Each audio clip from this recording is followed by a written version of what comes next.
Have you ever noticed how some people seem to constantly attract problems, while others move through life with an almost magical ease? The difference isn't luck, destiny, or external circumstances. It lies in something far deeper and surprisingly simple: the state of your nervous system. For years, modern science ignored a truth the ancient sages already understood. Our bodies keep a record of every trauma, every fear, every moment of helplessness we've ever experienced. And this record doesn't live only in memory.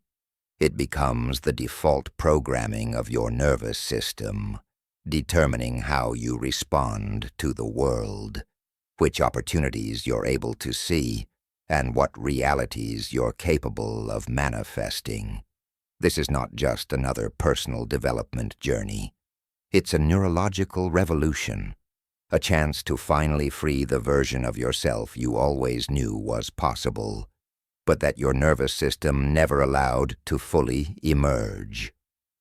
Prepare to discover that you are not broken, you don't need to be fixed, and that the power to transform everything has always been exactly where modern science and ancient wisdom agree it is, within your own body, waiting for the right command to awaken. Chapter 1: The Invisible Operating System: How Your Body Archives Your Traumas. Sarah sat in her car for 20 minutes before her job interview, hands trembling, heart racing, telling herself the same thing she'd told herself 1,000 times before. Just breathe. You've got this. There's nothing to be afraid of. But her body wasn't listening. Despite her master's degree, despite her years of experience, despite knowing logically that she was qualified, her nervous system was screaming danger, as if she were about to walk into a lion's den instead of a conference room.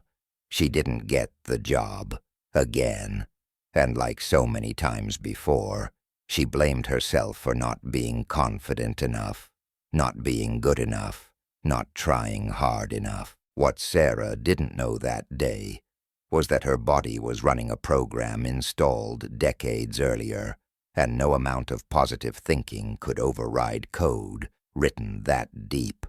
You see, there's something most people don't understand about why their lives keep playing out the same way, despite their best efforts to change.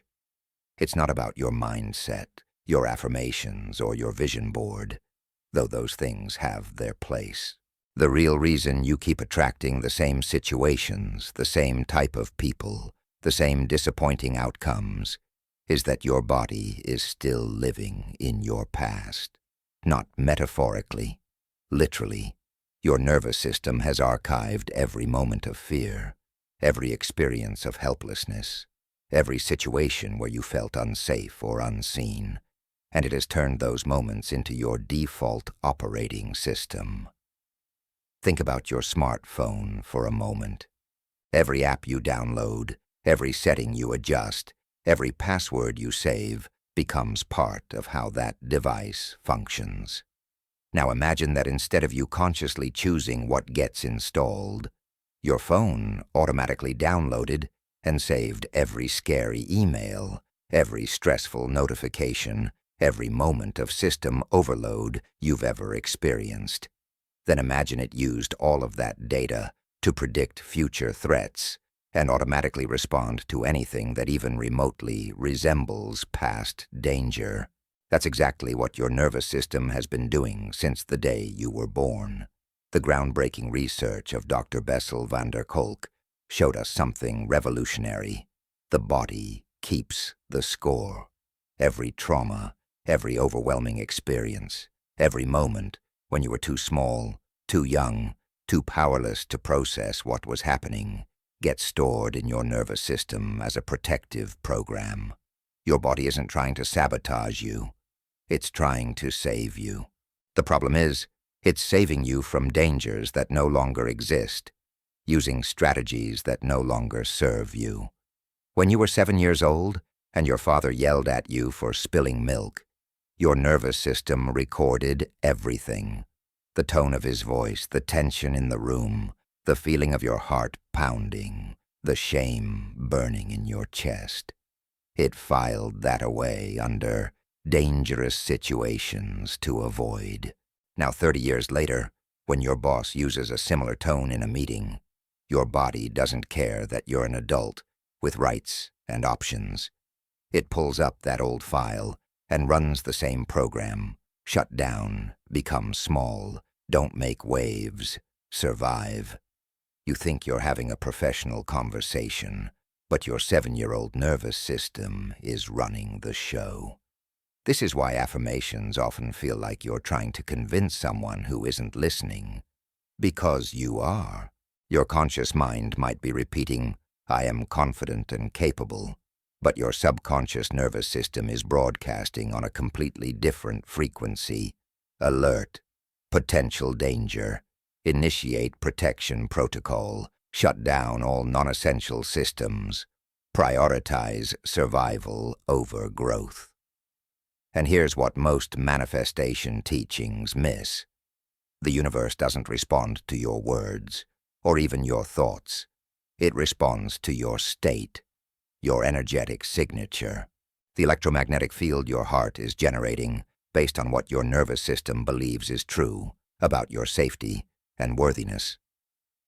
The Heart Math Institute has measured this scientifically. When you're in a state of stress, fear, or survival mode, your heart rhythm becomes erratic and incoherent. This chaotic pattern is being broadcast out into the field around you, affecting everything from your immune system to the opportunities you can perceive and attract. But when your nervous system feels genuinely safe, your heart creates a coherent, smooth rhythm that literally changes the electromagnetic field you're emitting. Same person, same day, completely different signal being sent to the quantum field. Marcus thought he had bad luck with money. Every time he got ahead financially, something would happen. An unexpected expense, a job loss, a necessary purchase that drained his savings. He tried budgeting, affirmations, even energy clearing, but the pattern persisted. What Marcus didn't realize was that when he was 9, his family lost their home. He remembered the fear in his mother's eyes, the tension between his parents, the shame of having to move in with relatives. His nervous system learned something profound that year. Having money is dangerous because losing it causes unbearable pain. So every time Marcus started to accumulate wealth, his body initiated a protection program designed to save him from the pain of potential loss by ensuring the loss happened on his terms, in smaller, more manageable doses. His nervous system thought it was protecting him. Instead, it was imprisoning him in a cycle of self-sabotage that his conscious mind couldn't even see, let alone change. This is the invisible operating system that's been running your life.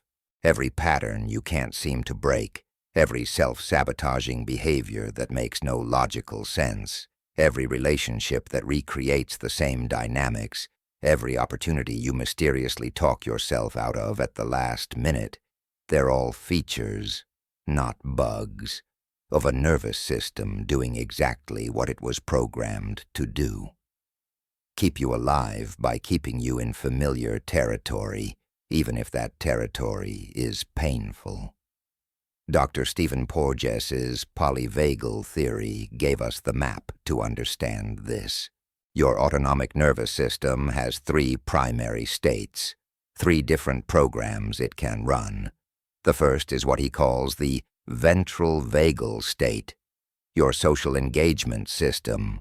This is you at your best, connected, creative, present, open to possibility. This is where manifestation actually works, where you can think clearly, where your heart is coherent, and broadcasting a signal of safety and worthiness to the field. But here's the thing. You can only access this state when your nervous system genuinely perceives that you are safe. The second state is sympathetic activation, your fight-or-flight response. This is survival mode. When your nervous system detects threat, real or perceived, it floods your body with cortisol and adrenaline, sharpening your reflexes, increasing your heart rate, preparing you to either fight the danger or run from it. In this state, you're not thinking about your dreams or your potential. You're thinking about survival. The blood flow literally moves away from your prefrontal cortex, the part of your brain responsible for complex thinking and decision-making, and redirects to your limbs so you can fight or flee. This is not a state conducive to creating the life you want. But for many people, this has become their normal. The third state is dorsal vagal shutdown, the freeze response. When fight or flight isn't possible, when you're overwhelmed beyond your capacity to cope, your nervous system has one last card to play. It shuts you down.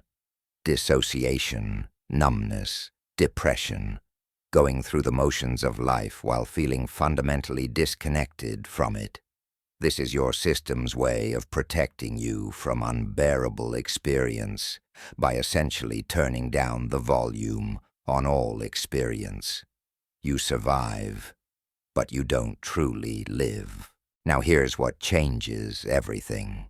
Most people living in victim consciousness aren't weak or broken. They're not choosing to see themselves as powerless. Their nervous system is genuinely perceiving threat and running the appropriate survival program. You cannot manifest abundance from a state of fight or flight. You cannot attract healthy relationships from a state of shutdown. You cannot make empowered choices when your body believes it's under attack. This is not a failure of mindset. It's biology. Jennifer's story illuminates this perfectly. She came to understand her nervous system after decades of what she called playing small. She was brilliant, creative, had ideas that could genuinely change her industry, but every time she was about to step into visibility, to share her gifts on a bigger stage, she would get sick. Not fake sick, really sick. Migraines, flu symptoms, once even shingles. Her body was literally making her too ill to take the opportunities she claimed to want. Through nervous system work, Jennifer discovered that when she was 12, she'd given a presentation at school that her teacher praised highly. Her mother, threatened by the attention Jennifer received, spent the car ride home criticizing everything about the presentation, making Jennifer feel ashamed for standing out. Her nervous system learned a devastating equation. Visibility equals danger. Being seen equals being attacked by the person you need most for survival. So every time adult Jennifer was about to be visible, her 12-year-old nervous system initiated emergency protocols to save her from that perceived danger. This is the invisible prison so many people live in. You think you're afraid of failure, but your body is running a program that says success means abandonment. You think you're afraid of intimacy, but your nervous system learned that opening your heart leads to betrayal. You think you're procrastinating, but your system is protecting you from the vulnerability of being judged. These aren't character flaws. They're survival strategies installed when you had no other choice. The research is clear and stunning in its implications. Dr. Bruce Lipton's work on epigenetics shows us that our cells are constantly reading the environment and adjusting their expression based on perceived threat or safety. When your nervous system is in a state of chronic stress, your cells literally close down their growth and reproduction mechanisms and redirect all energy to protection. You're not broken. Your system is doing exactly what it's designed to do. The problem is, it's responding to threats that existed 20 or 30 years ago, as if they're happening right now. Think about what this means for manifestation, for law of attraction, for all the work you've been doing to change your life. If your nervous system is broadcasting, "I'm in danger, I'm not safe, I can't trust," On a cellular level, that's the signal going out into the quantum field. That's the frequency you're tuning to. You can say affirmations until you're blue in the face, but if your body doesn't believe them, if your nervous system is running a different program, you're essentially trying to tune to 98.5 FM, while your radio is locked on 101.3 AM. The signal you're consciously trying to send and the signal your body is actually broadcasting are completely different. This is why so many people experience what they call self-sabotage, right when things start going well. You're not sabotaging yourself. Your nervous system is detecting unfamiliar territory and initiating a return to baseline program. Safe doesn't mean happy in the language of your nervous system. Safe means familiar. If struggle and lack and difficulty have been your familiar for decades, then ease and abundance and success register as dangerous simply because they're unknown. Your system will literally create problems to return you to familiar suffering, because familiar suffering feels safer than unfamiliar joy. But here's where this gets incredibly empowering. Once you understand this, everything changes. You're not fundamentally flawed. You're not cosmically cursed. You're not destined to struggle. You simply have outdated programming running your system, and programming can be changed. Your nervous system is not fixed. It's adaptive. Neuroplasticity, the brain's ability to rewire itself, isn't just a nice concept. It's a biological reality happening in your brain every single moment.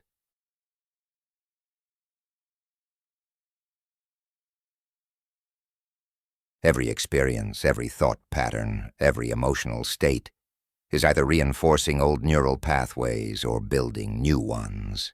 The question is, are you building them consciously or unconsciously? Are you actively installing new programs based on the future you want to create? Or are you passively allowing your system to keep running the programs installed by your past? Because here's what the science and the ancient wisdom both tell us. You have more power over your nervous system than you ever imagined. You can reset it. You can reprogram it. You can literally change the operating system that's been running your life. David spent 40 years believing he was just an anxious person. It was his identity. His family joked about it. His friends accommodated it. He organized his entire life around managing his anxiety, never realizing that what he called anxiety was actually a dysregulated nervous system stuck in sympathetic activation. When he began working specifically with nervous system regulation, not just cognitive behavioral therapy or medication, something shifted. Within weeks, he noticed changes. Within months, he barely recognized himself. The anxious person identity wasn't who he was. It was a state his nervous system had been trapped in, and states can change. Your body is not your enemy. Your nervous system is not broken. They've been doing their job perfectly, protecting you based on the information they have. The work now is to give your system new information, to teach it that the danger has passed, that you're safe now, that it's finally okay to come out of survival mode and step into the state where true creation becomes possible. This isn't about positive thinking. This isn't about pretending trauma didn't happen or bypassing your healing. This is about updating your system with current reality so it stops responding to your present with programs designed for your past. The invisible operating system that's been running your life is about to become visible. And once you can see it, once you understand how it works and why it developed the way it did, you can finally begin the most important work you'll ever do, the reset that changes everything. Not by force, not by willpower, but by working with your nervous system instead of against it, by speaking its language by giving it what it actually needs to feel safe enough to let you step into your power. You're about to discover that the prison you've been living in has a door, and you've had the key the entire time. It's been inside your body all along, waiting for you to learn its language so you could finally set yourself free. Chapter 2. The Biology of Victimization. When your body becomes your past. There's a moment that happens to almost everyone who begins this work, a moment of profound recognition that changes everything. It happened to Rachel on a Tuesday morning. She was sitting in her kitchen, coffee growing cold in her hands, and she suddenly understood something that had eluded her for 38 years. She wasn't remembering her childhood trauma. She was reliving it every single day. Her body hadn't moved on. Her cells were still in that house, still bracing for her father's rage, still flooded with the same chemicals of fear and helplessness that had coursed through her veins when she was 7 years old. The past wasn't behind her. It was inside her, running her present moment like a film on an endless loop. This is what happens when your body becomes your past. It's not a metaphor. It's measurable, observable biology. Right now, as you listen to these words, your body is producing a chemical cocktail based not on what's actually happening around you, but on what your nervous system has been conditioned to expect. If your past was filled with unpredictability and danger, your body is likely producing stress hormones right now, in this moment of safety, preparing for threats that exist only in your historical database. You're chemically living in yesterday while trying to create tomorrow. Dr. Joe Dispenza's research has mapped this phenomenon with stunning precision. When you replay a traumatic memory or live in a constant state of stress, your body doesn't distinguish between the actual event and the memory of the event. The same neurological networks fire. The same chemicals flood your system. Your body is quite literally experiencing the trauma again, not as a memory, but as a present moment reality. And here's where it gets really interesting. After years or decades of this repetition, your body becomes addicted to these chemicals. Your cells develop receptor sites that crave cortisol and adrenaline the way a drug addict craves their substance of choice. This means your body has become chemically addicted to your past. Think about what this implies for your attempts to change, to manifest a different reality, to step into a new version of yourself. You're not just fighting against old thought patterns or limiting beliefs. You're fighting against a biological addiction. Your cells are literally craving the familiar chemical state, even when that state is suffering. This is why positive thinking alone never works for deep transformation. You can change your thoughts all you want, but if your cells are screaming for their chemical fix of stress hormones, they will find a way to create the situations that produce those chemicals. Michael discovered this the hard way. He'd been in therapy for years, understood his patterns intellectually, could articulate exactly why he kept choosing unavailable partners. But understanding didn't stop the pattern. Every time he met someone emotionally available, someone kind and stable, he felt nothing. Worse than nothing, he felt bored, almost repulsed. But the moment he encountered someone chaotic, emotionally distant, unable to commit, his whole system lit up. He felt alive, excited, obsessed. He thought it was chemistry, that elusive spark everyone talks about. What he didn't realize was that it actually was chemistry, just not the kind he thought. His body had been conditioned in childhood by an unpredictable, emotionally unavailable mother to associate love with anxiety, longing, and uncertainty. Stable love didn't produce the chemical cocktail his cells had been trained to recognize as connection, so his body rejected what was good for him and craved what hurt him, all in service of maintaining its familiar chemical state. The science behind this is both fascinating and liberating once you understand it. Your hypothalamic pituitary adrenal axis, your HPA axis, is essentially your stress response system. When you experience something your nervous system interprets as threatening, your hypothalamus sends a signal to your pituitary gland, which signals your adrenal glands to release cortisol and adrenaline. This is perfect design for short-term threats. See a tiger, get a chemical boost to run faster, think clearer, survive better. The problem is, your HPA axis can't tell the difference between a tiger and a critical email from your boss, between a physical threat to your survival and a perceived threat to your ego or status. So you're walking around all day triggering this emergency response system dozens, sometimes hundreds of times. Your morning commute triggers it. Your bank balance triggers it. Your mother's tone of voice on the phone triggers it. That unanswered text triggers it. Social media triggers it. And every single time, your body floods with stress chemicals.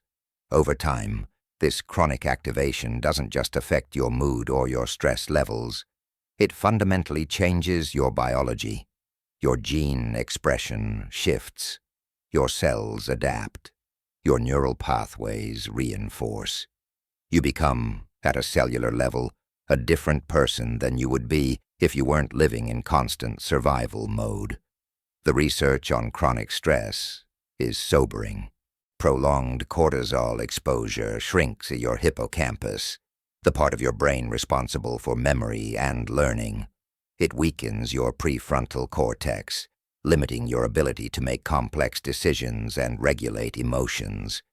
It strengthens your amygdala, making you more reactive to perceived threats.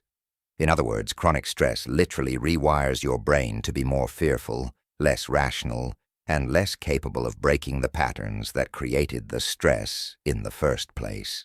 You're caught in a biological feedback loop, where stress makes you less equipped to handle stress, which creates more stress, which further diminishes your capacity. But it goes even deeper than that. Your vagus nerve, the longest nerve in your body, is constantly monitoring your internal state and your external environment, sending information up to your brain about whether you're safe or in danger. This is called neuroception, a term coined by Dr. Stephen Porges. It happens below your conscious awareness. Your vagus nerve is detecting microsignals, facial expressions, tone of voice, body language, environmental cues, and making split-second determinations about safety or threat. And here's the crucial part. If your vagus nerve has been conditioned by trauma or chronic stress, it becomes hypervigilant, biased toward detecting danger even when none exists. This is why you can walk into a perfectly safe room and feel anxious for no logical reason. Your conscious mind sees safety, but your vagus nerve, shaped by your history, is detecting phantom threats. It's reading the present through the lens of the past. And once your nervous system determines you're in danger, true or not, it initiates the cascade of biological responses designed to save your life. Your heart rate increases. Your breathing becomes shallow.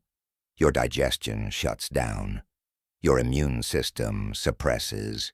Blood flow redirects from your organs to your muscles.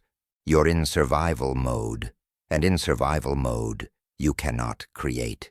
You cannot manifest. You cannot thrive. You can only survive.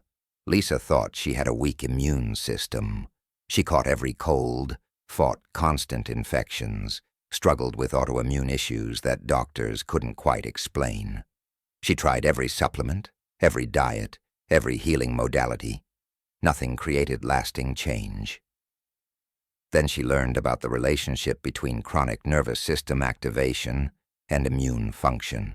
When your body believes it's under constant threat, it suppresses immune function. Why? Because fighting off infections is a long-term investment, and survival mode is all about short-term survival. Your body literally chooses immediate survival over long-term health. Lisa's immune issues weren't a medical problem requiring a medical solution. They were a nervous system problem. Her body was so stuck in fight or flight that it had deprioritized the immune system for years. When she began regulating her nervous system, her immune function transformed within months. Same body, different state, completely different results. This is the biology of victimization. It's not a personality trait or a character flaw. It's a physiological state where your body has become calibrated to danger, organized around threat, structured for survival. And from this state, you attract and create experiences that validate the state, not because you want to suffer, but because your biology is literally filtering reality through a threat detection system stuck in the on position. You're not manifesting from your conscious desires. You're manifesting from your nervous system's state. Think about the implications for the law of attraction. When teachers talk about vibration and frequency, what they're often pointing to, whether they know it or not, is your nervous system state.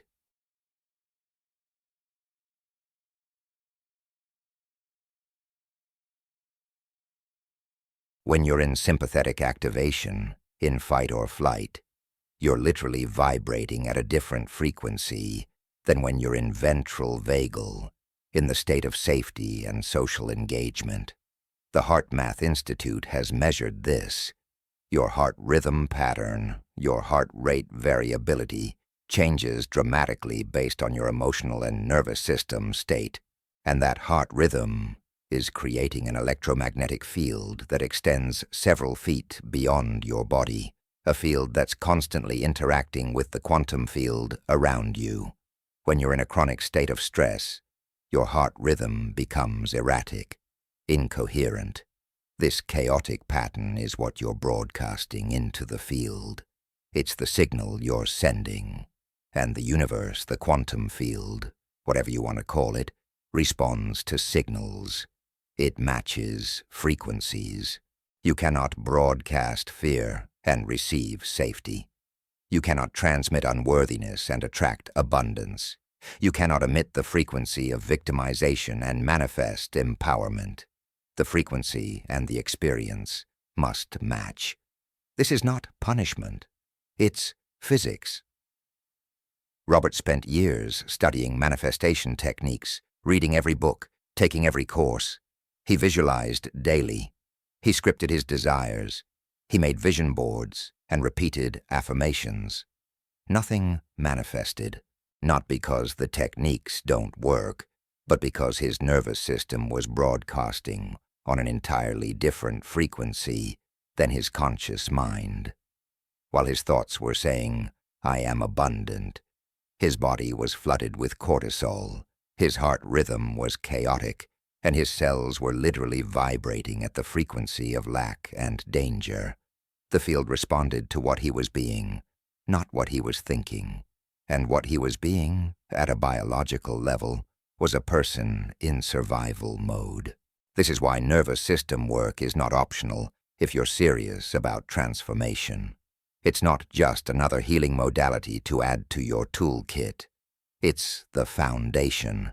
Everything else, your mindset work, your manifestation practices, your personal development, all of it is being run through your nervous system.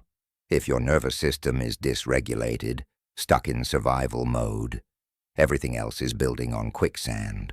You can have perfect thoughts and terrible biology, and your biology will win every time because your biology is what's actually interfacing with the field. The vagal tone, the function and health of your vagus nerve, determines your resilience, your ability to return to baseline after stress, your capacity to connect with others, your access to higher states of consciousness. Low vagal tone means you get activated easily and stay activated long. You're reactive, volatile, constantly on edge.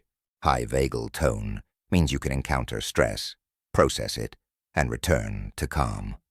You're resilient, adaptable, capable of staying present, even in difficult situations. And here's the beautiful part. Vagal tone is not fixed. It's trainable. Your nervous system is plastic, adaptive, responsive to consistent input. You can literally strengthen your vagus nerve the way you strengthen a muscle. But most people don't know this. They think their reactivity, their anxiety, their inability to calm down is just who they are. They identify with their dysregulated state and call it their personality. The angry person, the anxious person, the depressed person. These aren't identities. They're states. States created by a nervous system stuck in particular patterns of activation. And states can change. Elena had been diagnosed with clinical depression at age 19. For 23 years, she believed depression was her baseline, her normal, something she would manage for life. She tried every medication, every therapy approach. Some helped temporarily, but nothing created lasting transformation. Then she learned about dorsal vagal shutdown, the freeze response. Depression, she discovered, wasn't a chemical imbalance requiring a pharmaceutical solution, at least not in her case. It was a nervous system state, a shutdown response to overwhelm that had become chronic. Her system had gone into freeze during a traumatic period in college and never fully came back online. She wasn't broken. She was frozen, and frozen systems can thaw. Through specific nervous system practices, Elena began to bring her system back online. It wasn't fast, it wasn't easy, but it was possible. For the first time in over 2 decades, she began to feel genuine joy, not just the absence of depression, but actual aliveness. Same brain, same history, different nervous system state, completely different experience of reality. The depression lifted not because she thought different thoughts or took different pills, but because her biology shifted from shutdown to activation to regulation. This is the power and the challenge of understanding the biology of victimization. The power is that once you see it, you realize you're not fundamentally broken. Your system is responding exactly as it was designed to respond to the input it's received. The challenge is that you can't think your way out of a biological state. You can't affirmation your way out of chronic cortisol elevation. You can't visualize your way out of a dysregulated vagus nerve. You have to work with your body, in your body, through your body, to create the biological shift that makes all your other work actually effective. Your body has become your past, through years of repetition, through trauma encoded in your cells, through stress responses that became your baseline. But your body is also your pathway to freedom, because unlike your past, which is fixed, your body is happening right now. Your nervous system is adaptive in this moment. Your cells are reading your environment in real time. Your vagus nerve can be trained. Your HPA axis can be recalibrated. Your heart rhythm can become coherent. The chemistry that's been keeping you stuck can be changed. The biology of victimization is not a life sentence. It's a description of a state, and states are fluid. You've been living in a biological state that was installed by your past, maintained by repetition, and reinforced by your system's addiction to familiar chemistry. But you are not your state. You are the awareness that can observe the state, understand the state, and most importantly, change the state. The prison is biological, yes, but biology is not destiny. Biology is possibility, waiting for the right input, the right practice, the right understanding to transform completely. You're about to learn exactly how to provide that input, how to speak the language your nervous system understands. how to give your body the safety it needs to finally release its grip on your past and allow you to step fully into your present. And from there, into the future you've always known was possible, but your biology wouldn't let you reach. The reset is coming. But first, you had to understand what you're resetting and why. Now you do, and everything is about to change. Chapter 3. The 3 states of your nervous system. Mapping your survival system. The moment James finally understood the 3 states changed his entire life. Though it didn't feel like a revelation at first. It felt like coming home to a language he'd always spoken but never had words for. He was sitting in his therapist's office when she drew 3 simple circles on a piece of paper and labeled them safe and social, fight or flight, and shut down. "Which one do you live in?" she asked. James stared at those circles for a long time before pointing to the middle one. "This one," he said quietly. "I've lived here for as long as I can remember." And suddenly, 34 years of his life made sense. The constant tension in his shoulders, the way he startled at sudden sounds, the exhaustion that no amount of sleep could cure, the difficulty connecting with people even though he desperately wanted to. He wasn't broken. He was just living in the wrong state. Your nervous system is not a single unified system operating at one speed or in one mode. It's more like a house with 3 distinct floors, and you're constantly moving between them based on what your system perceives about your level of safety. The floor you're on determines everything: how you think, how you feel, what opportunities you can see, what connections you can make, what's possible for you in any given moment. Most people don't realize they're moving between floors. They think the floor they spend most of their time on is just who they are. But you are not your floor. You are the awareness that can learn to navigate between them consciously, instead of being dragged unconsciously by triggers and patterns installed decades ago.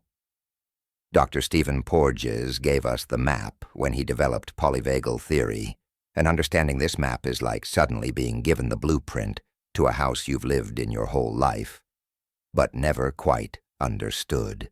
The 3 states aren't just abstract concepts. They're measurable, biological realities with distinct characteristics, distinct neurochemistry, distinct capacities, and limitations. And here's what changes everything. Once you can identify which state you're in, you gain the power to shift states. You move from being a victim of your nervous system to being the conscious architect of your internal state. The first state, what Porges calls the ventral vagal state, is your social engagement system. This is you at your absolute best, when your nervous system genuinely perceives safety. In this state, your vagus nerve, that wandering nerve that connects your brain to your heart, lungs, and digestive system, is functioning optimally. Your heart rate is variable and responsive, adapting smoothly to whatever you're experiencing. Your breathing is deep and natural. Your face is mobile and expressive. Your voice has warmth and range. You can make eye contact without discomfort. You feel connected to yourself and others. This is the state where creativity flows, where insights emerge, where you can access your prefrontal cortex for complex thinking and decision-making. This is the state where manifestation actually works, because you're broadcasting coherence instead of chaos. But here's what most people don't realize. This state isn't accessible through willpower or positive thinking. You cannot think your way into ventral vagal. You cannot force yourself to feel safe. Safety is not a decision you make with your conscious mind. It's a biological determination your nervous system makes based on neuroception, that subconscious detection system constantly scanning for cues of danger or safety in your environment and in your body. And if your nervous system has been conditioned by trauma or chronic stress, it doesn't trust safety easily. It's biased toward protection, toward assuming threat until proven otherwise. Maria spent years in meditation retreats, yoga teacher trainings, and spiritual communities trying to access the peace and presence everyone else seemed to find so easily. She'd sit in meditation and feel nothing but agitation. She'd try to connect with her breath and feel like she was suffocating. She'd attempt heart-opening practices and feel only numbness or anxiety. She thought she was doing it wrong, that she wasn't spiritual enough, that something was fundamentally broken in her. What Maria didn't understand was that her nervous system wasn't in a state where those practices could work. You cannot meditate your way into ventral vagal when your system is in sympathetic activation.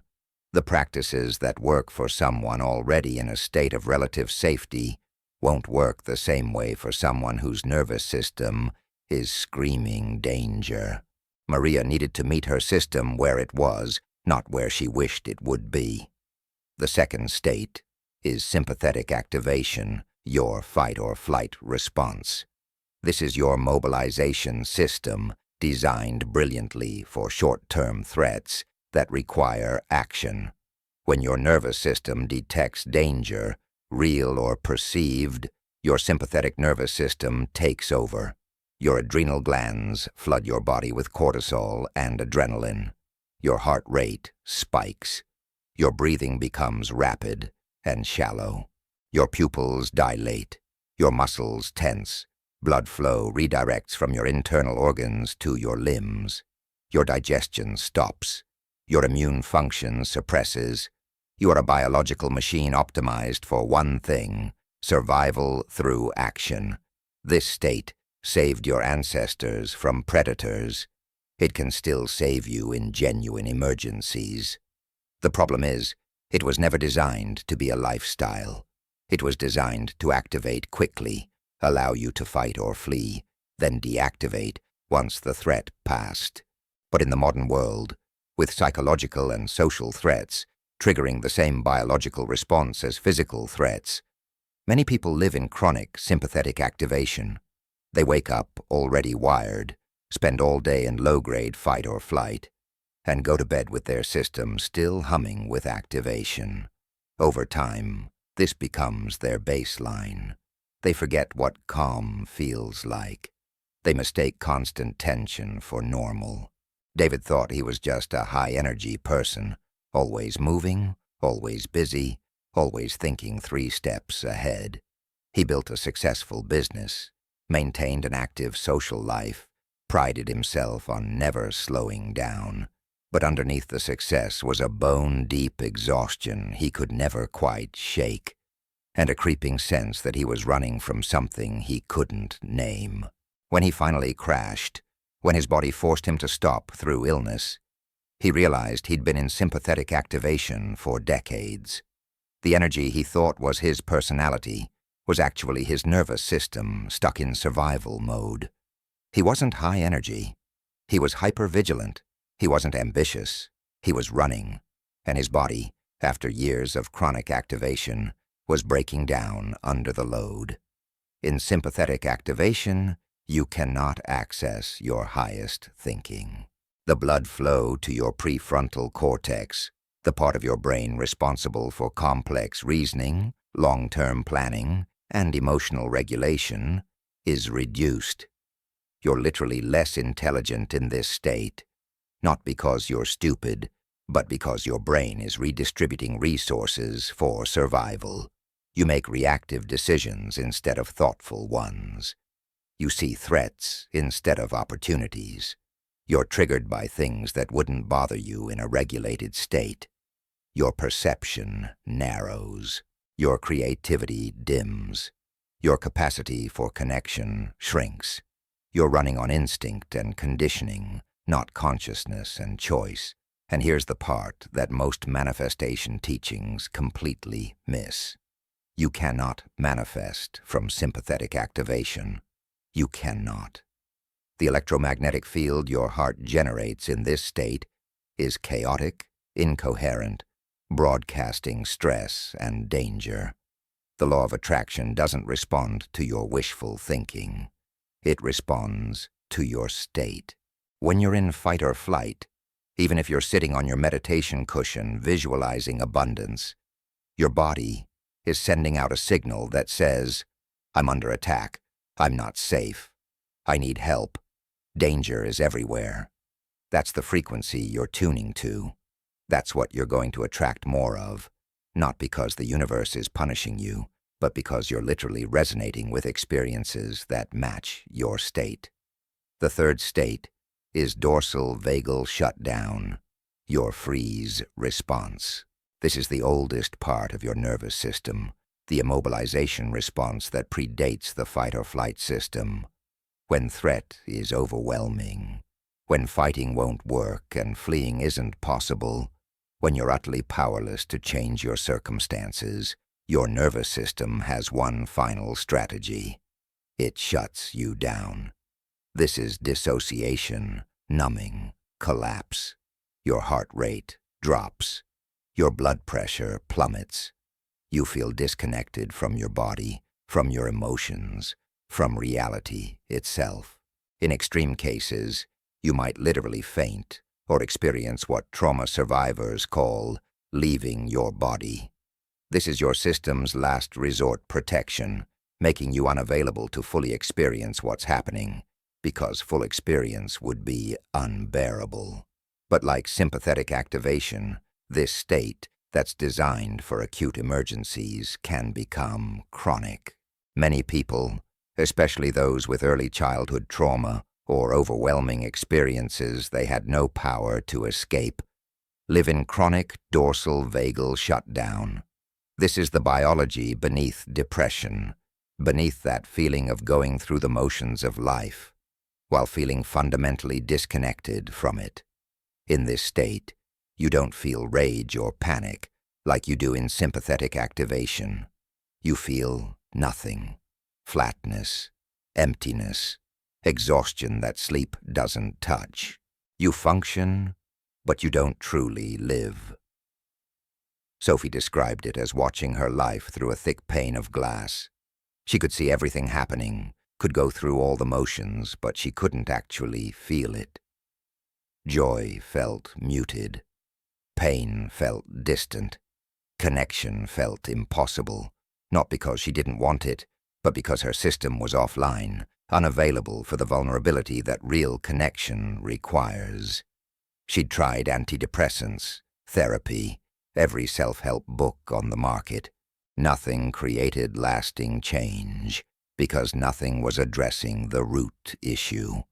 Her nervous system was in shutdown, had been since childhood, and all her efforts to think or medicate her way out were missing the fundamental biological reality of her state.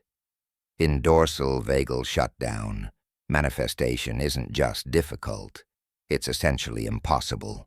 You're not broadcasting anything to the field because you're energetically offline. It's like trying to use a phone that's in airplane mode. The device works, but it can't send or receive signals. You're alive, but you're not available for life. You're here, but you're not present. And from this state of collapse, nothing can be created except more collapse, because your system has determined that the safest strategy is to minimize your presence, to make yourself as small and unavailable as possible. But here's where understanding these three states becomes profoundly empowering. You are not stuck in any of them. You move between them all day long, often without realizing it. A triggering email sends you into sympathetic activation. A moment of connection with a friend brings you briefly into ventral vagal. An overwhelming situation drops you into shutdown. You're constantly transitioning, constantly being moved by forces you haven't learned to see or understand. The work is not to never experience sympathetic activation or dorsal shutdown. Those states are part of your system for good reasons. The work is to develop the awareness to recognize which state you're in and the capacity to consciously shift states instead of being unconsciously controlled by them. Thomas started tracking his states throughout the day using a simple awareness practice. Every hour, he'd pause and ask himself, "Which floor am I on?" He was shocked to discover he spent maybe 10% of his waking hours in ventral vagal, the state of safety and connection. The other 90% was split between sympathetic activation, usually triggered by work stress or his own self-imposed pressure, and dorsal shutdown, particularly in the evenings when he'd collapse in front of the TV and feel utterly disconnected. Just the awareness itself began to create change. He couldn't unsee what he now saw. He started noticing the triggers, the transitions, the patterns, and with that awareness came choice. Each state has its own physiology, its own neurochemistry, its own capacities and limitations. In ventral vagal, your vagus nerve is functioning optimally, creating what's called high vagal tone. Your heart rate variability is high, meaning your heart is adapting smoothly to changing conditions. Your cortisol is low. Your oxytocin, the hormone of bonding and connection, is available. You can think clearly, connect authentically, create genuinely. This is your natural state when you feel safe, and it's the state from which everything you truly want becomes possible. In sympathetic activation, your cortisol and adrenaline are elevated. Your heart rate is high and relatively fixed, not variable. Your breathing is shallow and chest-based instead of deep and diaphragmatic. Your muscles are tense, ready for action. Your mind races. Your emotions are intense and reactive. You're hypervigilant, scanning for threats, unable to rest even when you want to. This state burns through your resources, exhausts your adrenal glands, and over time creates the conditions for chronic illness and accelerated aging. In dorsal shutdown, your metabolic rate slows, your energy plummets, your heart rate and blood pressure drop. You feel heavy, sluggish, disconnected. Your thinking becomes foggy and slow. Your emotions are blunted or absent. You feel like you're moving through mud. This is conservation mode, your system shutting down non-essential functions to preserve whatever resources remain. Over time, this state leads to profound hopelessness because you literally don't have the biological energy to imagine or pursue change. The beautiful and challenging truth is that these states are not who you are. They're conditions your nervous system moves through based on its perception of safety or danger. You can be the same person in 3 completely different biological states within the same hour, and each state will give you access to different thoughts, different feelings, different possibilities. The triggered reactive version of you in sympathetic activation is not the real you, any more than the numb, disconnected version in shutdown or the present, creative version in ventral vagal. They're all you, in different states, each state shaped by your nervous system's assessment of your current level of safety. And here's what this means for transformation. You cannot create lasting change by trying to fix yourself in the state you're in. If you're in sympathetic activation, taking action to calm down often creates more activation. If you're in shutdown, forcing yourself to feel often deepens the collapse. The work is to first understand the state you're in, then use the specific tools and approaches that can shift you from that state into a more regulated state. Different states require different interventions.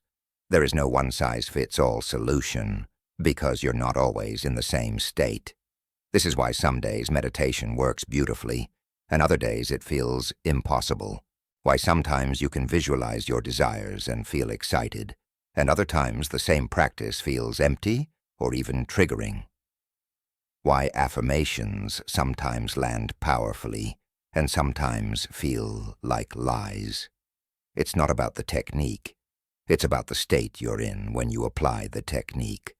A practice that works perfectly in ventral vagal might be completely ineffective or even harmful in sympathetic activation or dorsal shutdown. You need a state-specific approach, meeting your nervous system where it actually is, not where you wish it would be. The map of these three states is your compass for the journey ahead. Now that you can name them, you can begin to recognize them in real time. You can start to notice the physiological cues, the thoughts, the emotions, the behaviors that signal which state you're in. You can begin to track your patterns, to see what triggers you into sympathetic or drops you into shutdown, and what helps you return to ventral vagal. This awareness is not just intellectual understanding. It's practical power, because once you know which state you're in, you can begin to consciously choose which tools to use to shift your state. And when you can shift your state, you can finally change your life, not through force or willpower, but through working with your biology instead of against it. You're about to learn exactly how to do that. But first, you needed the map. Now you have it. These three states are not your prison. They're your territory, waiting for you to learn to navigate consciously, to move between them with awareness and intention, instead of being tossed between them by every trigger and circumstance beyond your control. The victim lives unconsciously in whichever state their nervous system puts them in. The creator learns to recognize their state and consciously shift it. You're becoming the creator, and everything is about to shift. Chapter 4. The Emotional Hijack. Recognizing when you're not in control. The call came at 2:47 p.m. on a Wednesday, and in the span of 3 seconds, Jennifer went from a competent professional to a terrified child. Her boss's name appeared on her phone screen, and before she even answered, her heart was racing, her hands were trembling, her throat was closing. By the time she said hello, she wasn't 42-year-old Jennifer with 2 decades of experience and a track record of excellence. She was 8-year-old Jennifer being called to the principal's office, certain she'd done something wrong, bracing for punishment she didn't understand. The call was routine. Her boss wanted to discuss next quarter's strategy. But Jennifer's nervous system didn't know that. It had been hijacked, taken offline by a part of her brain that doesn't speak the language of logic or reason, a part that only knows one thing: danger is here, and we must respond now. This is the emotional hijack, and it happens to everyone, usually multiple times a day, often without any awareness that it's happening. One moment you're fine, functioning, present in your adult self. The next moment you're flooded, overwhelmed, responding to the present as if it were the past, reacting from a part of yourself that's not current, not resourced, not even fully conscious. And the most challenging part is that when you're in the hijack, you don't know you're in the hijack. It feels completely real, completely justified, completely necessary. Your rational mind comes offline, and the emotional brain, the limbic system, takes the wheel. Dr. Daniel Goleman coined the term amygdala hijack to describe this phenomenon, and understanding it is crucial to breaking free from victim consciousness. Your amygdala, that almond-shaped structure deep in your brain, is your threat detection center. It's ancient, powerful, and lightning fast. It can detect potential danger and initiate your stress response in milliseconds, long before your thinking brain even knows what's happening. This speed was survival critical for your ancestors. See a snake, react instantly, think about it later. The problem is your amygdala can't tell the difference between a snake and a critical email, between a physical threat and a social slight, between actual danger and a trigger that reminds your system of past danger. When your amygdala detects threat, it sends an immediate signal to your hypothalamus, which activates your sympathetic nervous system. Stress hormones flood your body. Your heart rate spikes. Your breathing becomes shallow. Blood flow redirects away from your prefrontal cortex, the thinking part of your brain, toward your limbs and your survival centers. In other words, you become literally less intelligent when you're hijacked. The part of your brain capable of complex reasoning, of seeing multiple perspectives, of making thoughtful decisions, goes offline.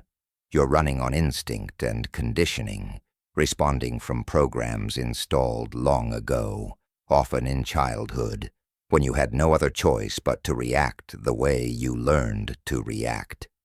Marcus knew he had an anger problem. Everyone in his life had told him so.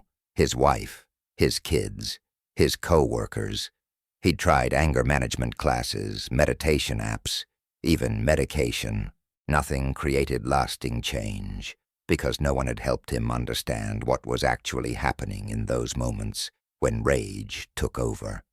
It wasn't that he chose to explode. It wasn't that he wanted to damage his relationships or sabotage his career. In those moments, he wasn't choosing anything. His amygdala had detected a threat, usually criticism or perceived disrespect, and his system flooded with the same chemicals that had flooded his body when his father berated him as a child. Adult Marcus disappeared, and 8-year-old Marcus, the one who learned that the only way to feel powerful in the face of his father's rage was to match it, took control. This is what people don't understand about emotional reactivity. It's not a character flaw or a lack of willpower. It's a hijack, a neurological takeover where your threat response system overrides your conscious control. And here's the really important part. You cannot reason your way out of a hijack while you're in one. Your thinking brain is offline. Logic doesn't work. Telling yourself to calm down doesn't work. Trying to control your reaction through willpower doesn't work.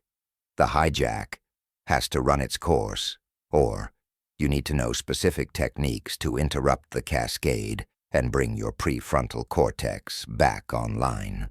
Most people don't know these techniques, so they just ride the wave of the hijack, say and do things they later regret, then beat themselves up for not having more control. The research on this is clear. When you're in an amygdala hijack, your cortisol levels can spike by 400% within seconds. Your heart rate can jump from 70 beats per minute to over 120. Your blood pressure surges. Your immune system suppresses. Your digestion stops. You are in full survival mode, and in survival mode, you cannot access your highest self, your wisest thinking, your most compassionate responses. You can only react from the limited menu of options your limbic system has available: fight, flight, or freeze, attack, avoid, or collapse. These are your only choices when the emotional brain is driving. What makes this even more insidious is that different triggers hijack different people based on their unique history and conditioning. What completely destabilizes one person might not even register for another. Your triggers are like landmines installed by your past, buried just beneath the surface of your everyday functioning, waiting to be stepped on. And you often don't even know they're there until they explode. You think you're fine, you think you're doing well, Then someone says something or something happens and suddenly you're flooded, reactive, saying things you don't mean, feeling things that seem totally out of proportion to the present situation. Catherine's trigger was abandonment. Not conscious, intellectual abandonment. She understood logically that her partner going to a work conference for 3 days was normal, healthy, necessary, but her nervous system didn't care about logic. When her partner left, Catherine's amygdala detected threat, and her body flooded with the same terror she felt when her mother left her with strangers as a small child. Adult Catherine knew her partner was coming back, but the hijacked version of Catherine could only feel the abandonment, could only act from that place of desperate need to prevent the loss, sending increasingly anxious texts, picking fights, doing the very things that pushed her partner away, creating the abandonment she feared most. This is the cruel irony of the emotional hijack. When you're triggered into a survival state, you often behave in ways that create the very outcome you're trying to avoid. The person afraid of abandonment becomes clingy and pushes people away. The person afraid of failure becomes so perfectionistic they can't complete anything. The person afraid of criticism becomes so defensive they can't hear feedback. Your hijacked self, trying to protect you, actually sabotages you, creating the evidence that validates your deepest fears and keeps you stuck in the loop. And here's what this means for manifestation and creating the life you want. When you're hijacked, you're not manifesting from your conscious desires. You're manifesting from your wounds. The electromagnetic field your heart generates when you're flooded with stress hormones is completely different from the field you generate when you're calm and regulated. You're broadcasting chaos, fear, desperation, unworthiness. That's the signal going out into the quantum field. That's what you're attracting more of. Not because you want to suffer, but because your state is creating your experience. And when you're hijacked, your state is survival, not creation. The key to freedom is learning to recognize the hijack as it's happening, or ideally, catching the warning signs before it fully takes over. Your body gives you signals, usually for several seconds before the full hijack occurs. Your heart rate starts to increase. Your breathing changes. You might feel heat in your chest or face. Your muscles start to tense. Your thoughts begin to race or narrow. You feel a shift, a change in your state, a movement from presence to reactivity. Most people ignore these signals or don't even notice them. They're too subtle, too quick, too familiar. But these signals are your window of opportunity, the moment when you still have some choice, some capacity to interrupt the cascade before it fully takes over. Daniel learned to recognize his early warning signs after years of losing his temper and damaging relationships. He started noticing a specific sensation in his chest, a tightness that appeared about 10 seconds before he would explode. At first, he noticed it only after the explosion, in retrospect. Then he started catching it during the explosion. Eventually, he learned to catch it before, in that crucial window when intervention was still possible. When he felt that tightness now, he had a protocol. Pause, breathe, excuse himself if necessary, give his system time to regulate before responding. It sounds simple, and it is simple, but it requires awareness most people don't have because they've never been taught to pay attention to their internal state. The window between trigger and hijack is where your power lives. In that window, you can choose. You can notice the activation starting and intervene. You can feel your heart rate increasing and consciously slow your breathing. You can recognize the thoughts beginning to spiral and redirect your attention. You can sense the familiar patterns starting and make a different choice. But you can only do this if you've developed the awareness to notice the signals and the capacity to respond instead of just reacting. This is where somatic awareness becomes essential. Your body knows you're being hijacked before your mind does. Your body feels the change in state, the shift from safety to threat, the movement from prefrontal cortex to limbic system. But most people are so disconnected from their body, so identified with their thinking mind, that they miss all the signals until they're already completely flooded. Learning to inhabit your body, to feel it from the inside, to notice subtle shifts in sensation, temperature, tension, energy. This is not just some spiritual practice. It's practical nervous system literacy, the ability to read your own state in real time so you can respond consciously instead of reacting unconsciously. Think about the last time you were hijacked. Maybe it was this morning. Maybe it was 10 minutes ago. What were the signs? What happened in your body? What thoughts started running through your mind? What was the trigger? And more importantly, what was the trigger reminding your nervous system of from your past? Because the trigger in the present is never just about the present. It's about the past that's been archived in your system, the experiences that taught your amygdala what to fear, what to avoid, what requires immediate defensive response.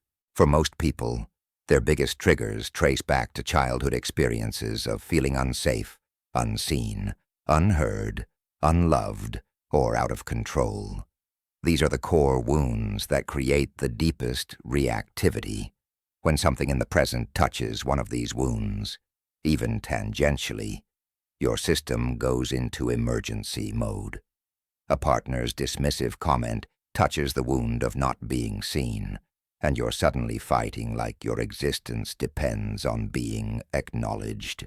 A work project going wrong touches the wound of not being enough, and you collapse into shame and paralysis.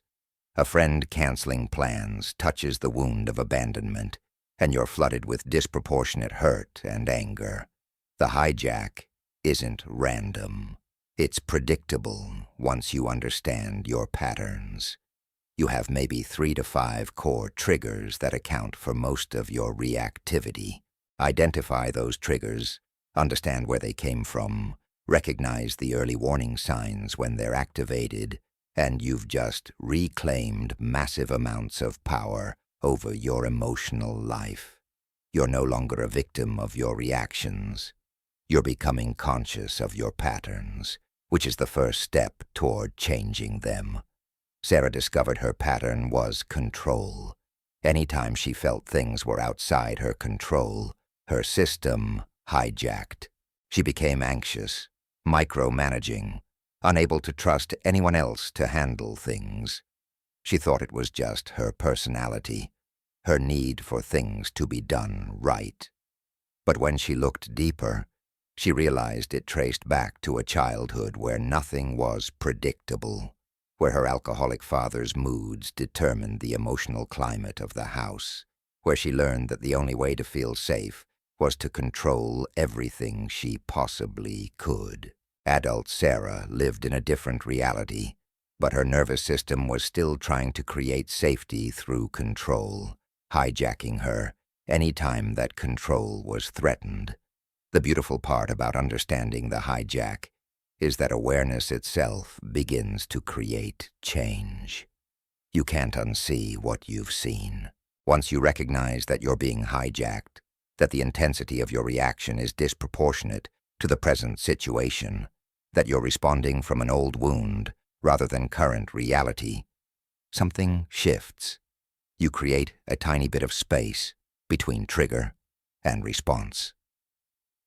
That space might only be a second or two at first, but that second is everything. That's the moment when you can choose differently, when you can interrupt the pattern, when you can begin to rewire the neural pathways that have been running your life automatically. And this is where the work gets practical. You don't need to never be triggered again. That's not realistic or even desirable. Triggers are information. They show you where you're still wounded, where your nervous system is still holding fear, where you need healing and integration. The goal isn't to never be hijacked. The goal is to recognize the hijack faster, interrupt it more effectively, and return to regulation more quickly. Over time, with consistent practice, what used to hijack you for hours or days might only take you offline for minutes. What used to completely destabilize you might only create a temporary activation that you can breathe through and release. This is the difference between being controlled by your emotional brain and learning to work with it. Your amygdala isn't your enemy. It's trying to protect you, using the only information it has, which is your past. The work is to give it new information, to show it through repeated experience that you're safe now, that the threats it's detecting aren't real, that you have resources now you didn't have then. Every time you recognize a hijack, pause, regulate yourself, and respond differently than your conditioning would have you respond. You're installing new programming. You're teaching your nervous system that there's another option, a different way, a path that doesn't require emergency response. The emotional hijack will continue to happen. Your amygdala will continue to detect threats, real and imagined. Your nervous system will continue to activate when triggers appear. But you are not your amygdala. You are not your nervous system. You are the awareness that can observe the hijack, recognize it for what it is, and choose how to respond. This awareness is your ticket out of victim consciousness. The victim is controlled by their reactions, tossed around by every trigger, prisoner to their conditioning. The creator recognizes their reactions, understands where they come from, and learns to respond consciously instead of reacting unconsciously. You're becoming the creator, and the hijack, once you learn to see it, becomes your greatest teacher, showing you exactly where you're still letting your past run your present, exactly where the next level of freedom awaits. Chapter 5. Breaking the Cycle. The Science of Nervous System Reset. The morning Rebecca finally broke her 20-year cycle of anxiety, started like every other morning had for as long as she could remember. She woke up already tense, her jaw clenched, her shoulders tight, her mind immediately racing through everything that could go wrong that day. But this particular morning, instead of reaching for her phone or jumping straight into the shower, or doing any of the 100 things she usually did to avoid the feeling, she did something different. She placed her hand on her chest, felt her heart racing beneath her palm, and she breathed. Not the shallow chest-based breathing she'd been doing unconsciously for 2 decades, but a slow, deep breath that filled her belly, held for a count of 4, then released even more slowly than it came in. She did this 5 times, and on the 5th breath, something unprecedented happened. Her nervous system, for the first time in her adult life, shifted from sympathetic activation into regulation. It lasted maybe 30 seconds before her mind kicked back in with all its concerns and fears. But those 30 seconds showed her something that changed everything. The cycle could be broken. Understanding the science of nervous system reset is one thing. Actually implementing it, actually interrupting decades of conditioning and creating new patterns, is something else entirely. But here's what makes this work so powerful. You don't need to understand every detail of the neuroscience. You don't need to become an expert in polyvagal theory or master complex therapeutic techniques.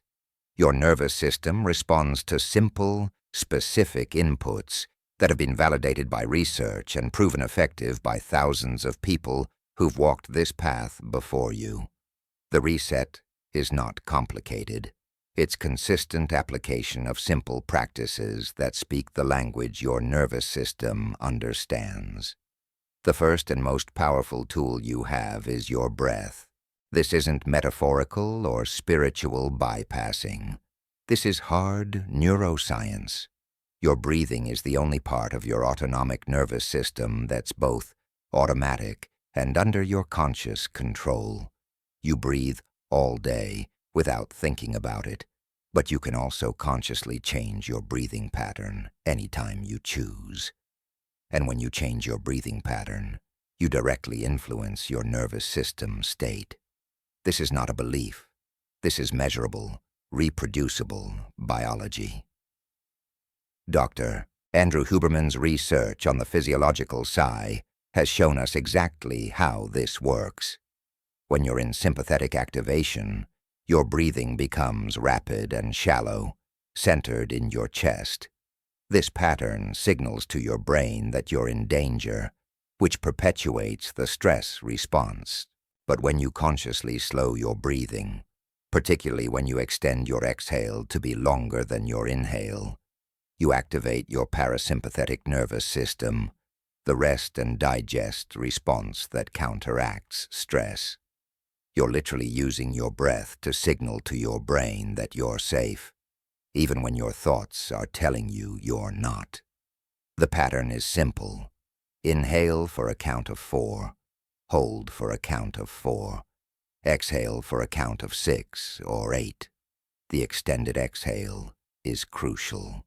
When you exhale slowly and completely, you stimulate your vagus nerve, which sends signals to your brain to reduce the production of stress hormones and activate the calming response. Do this for just 2 minutes, 8 to 10 complete breath cycles, and your heart rate will decrease, your blood pressure will lower, your cortisol levels will begin to drop. You can measure this with biometric devices, but you can also feel it if you pay attention. The tightness in your chest loosens, the racing thoughts slow, the grip of anxiety softens. Michael had tried meditation dozens of times over the years and always failed. His mind was too active, too restless, too resistant to sitting still. But when he learned about breath work as a nervous system regulation tool rather than a spiritual practice, something clicked. He wasn't trying to clear his mind or achieve some transcendent state. He was simply using his breath to regulate his biology. He started with just 2 minutes in the morning before he even got out of bed.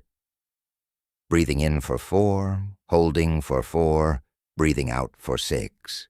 Within a week, he noticed changes. The baseline anxiety that had been his constant companion for years started to lift.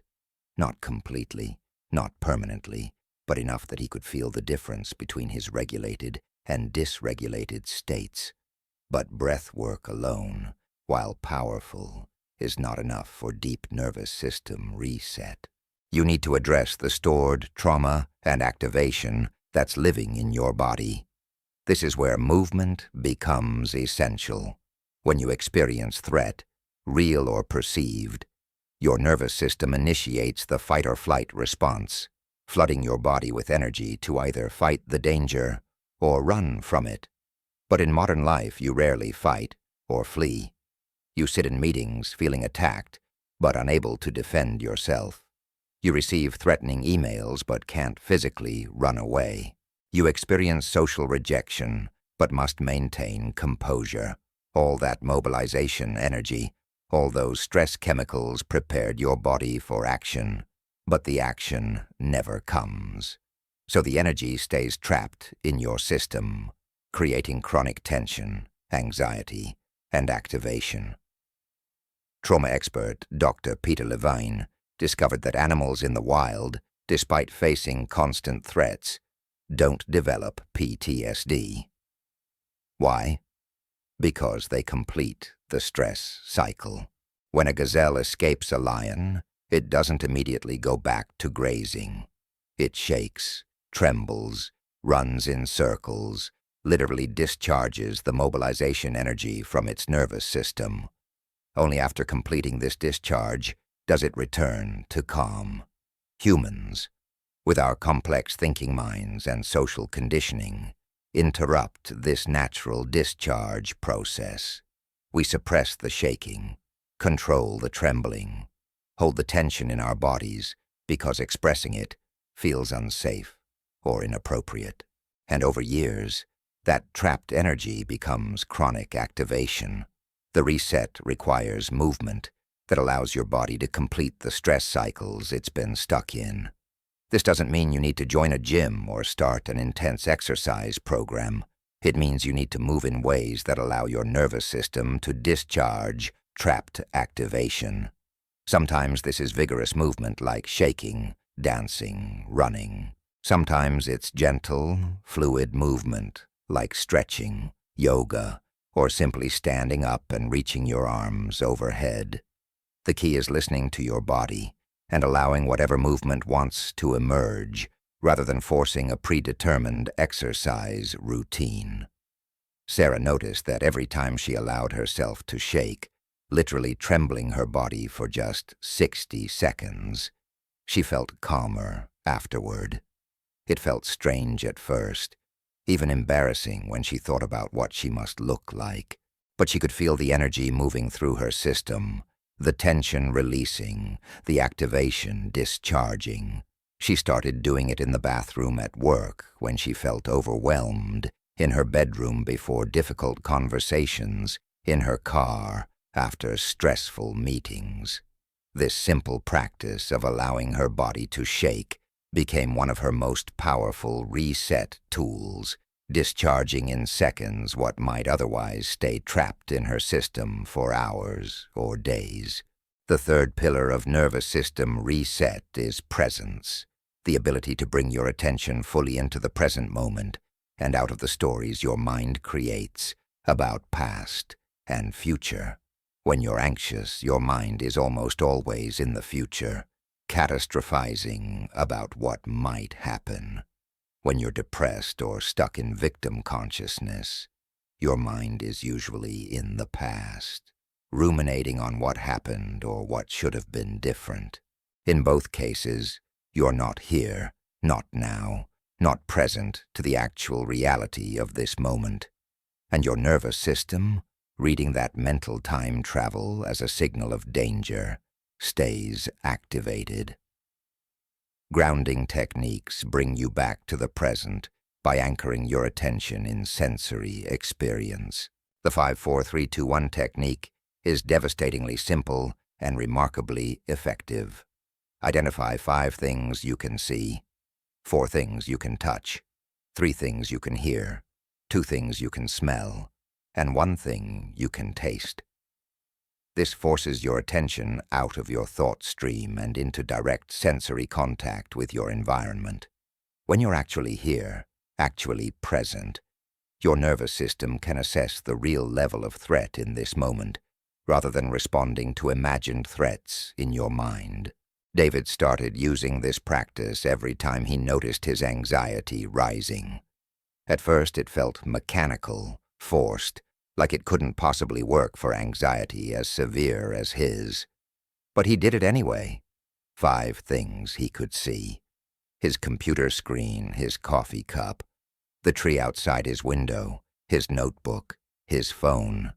4 things he could touch: the texture of his desk, the smooth surface of his pen, the fabric of his shirt, the cool air on his skin.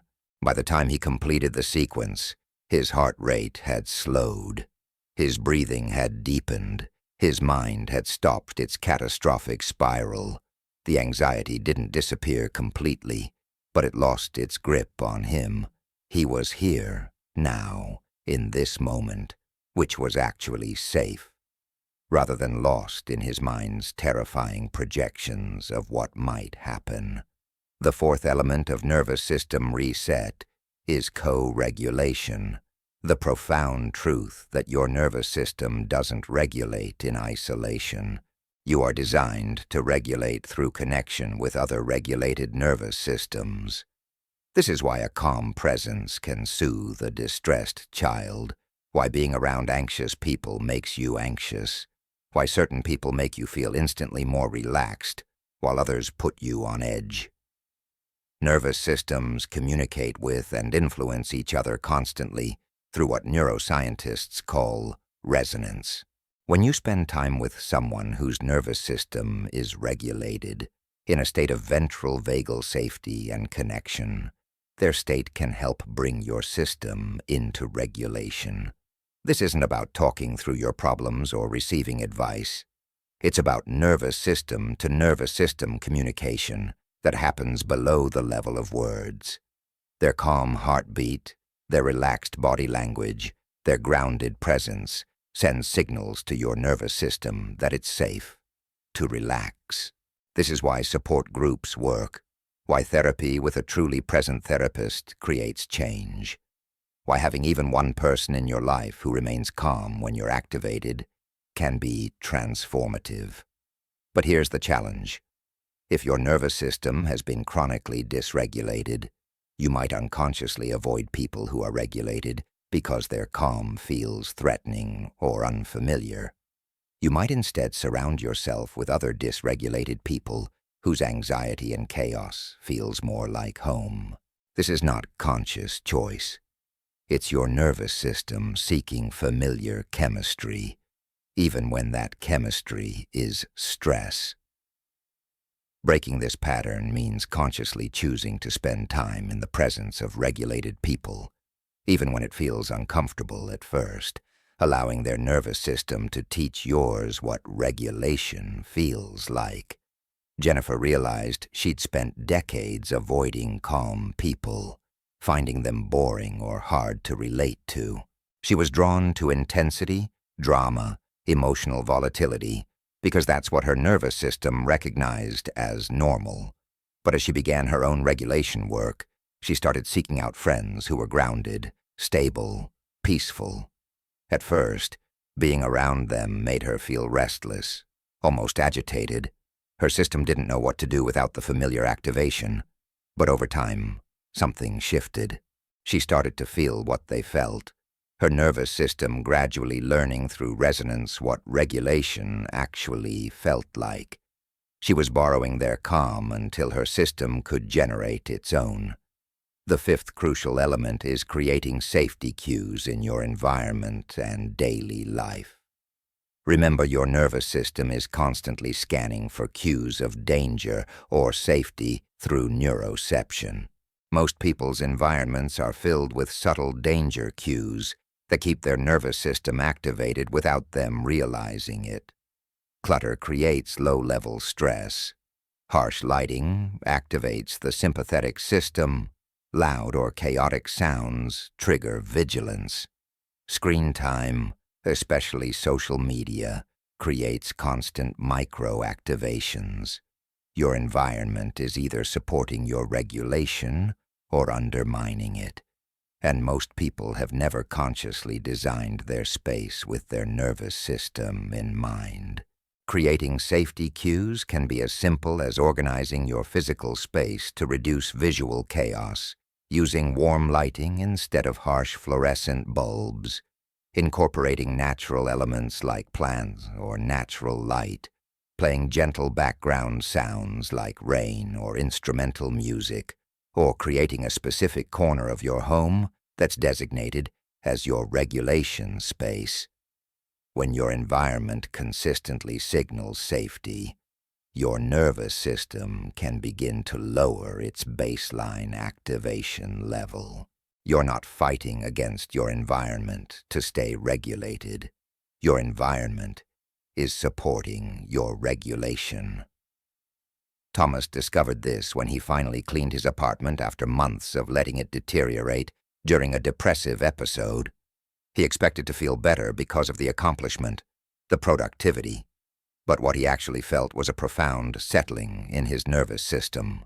The visual chaos had been creating constant low-level activation, making it harder for his system to relax even when he wanted to.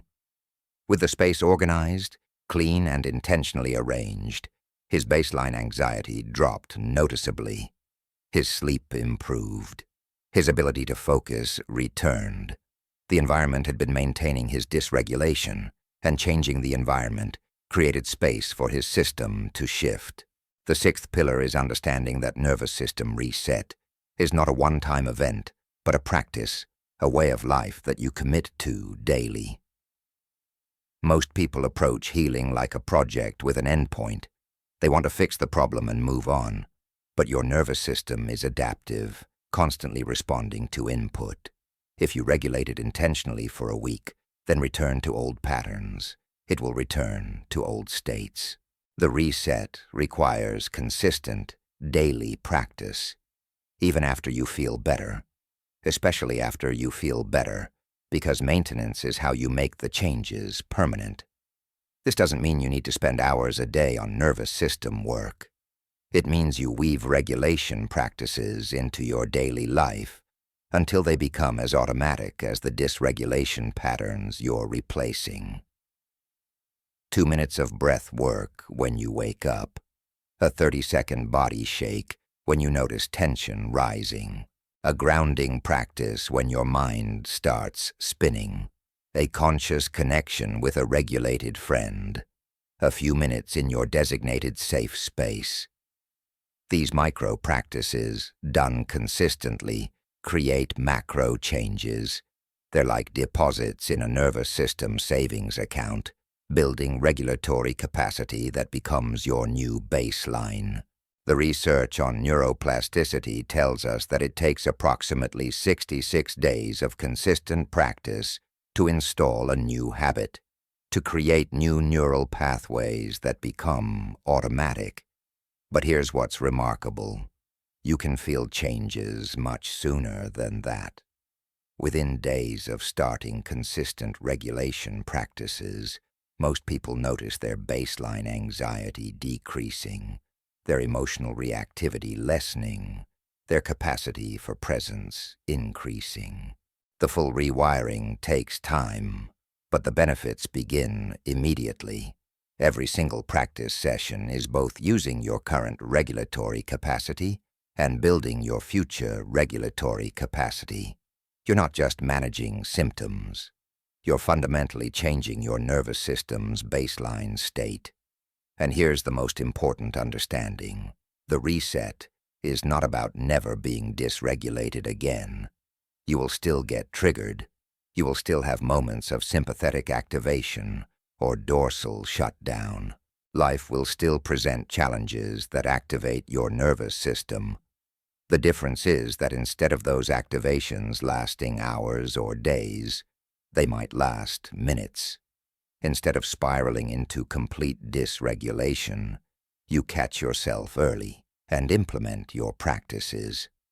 Instead of being controlled by your states, you become skilled at shifting your states. You're not becoming perfect. You're becoming resilient, adaptive, conscious. The science of nervous system reset gives you the map and the tools. But you have to walk the path. You have to do the practices, not just know about them. Understanding how breath work affects your vagus nerve is interesting, but it doesn't regulate your nervous system. Actually, breathing consciously every day does.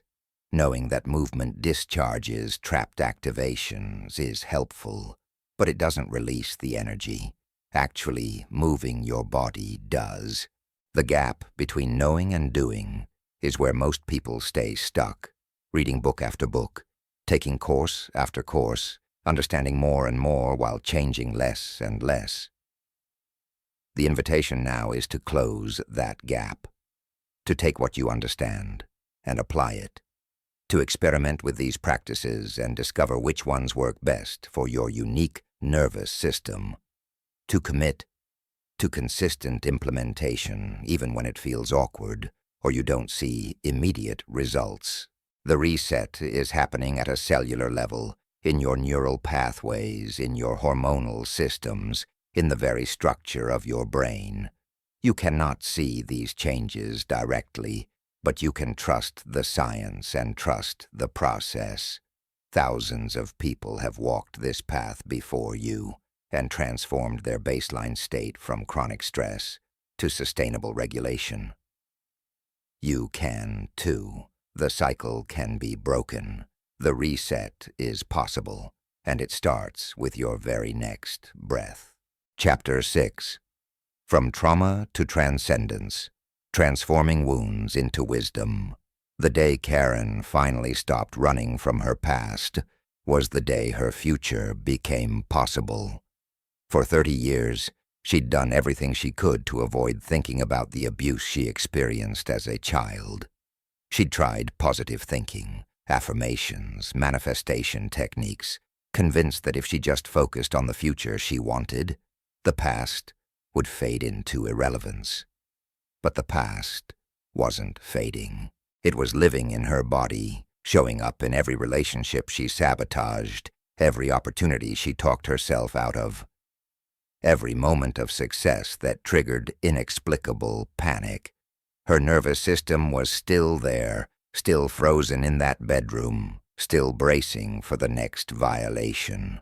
And no amount of future-focused visualization could override a body that was trapped in the past.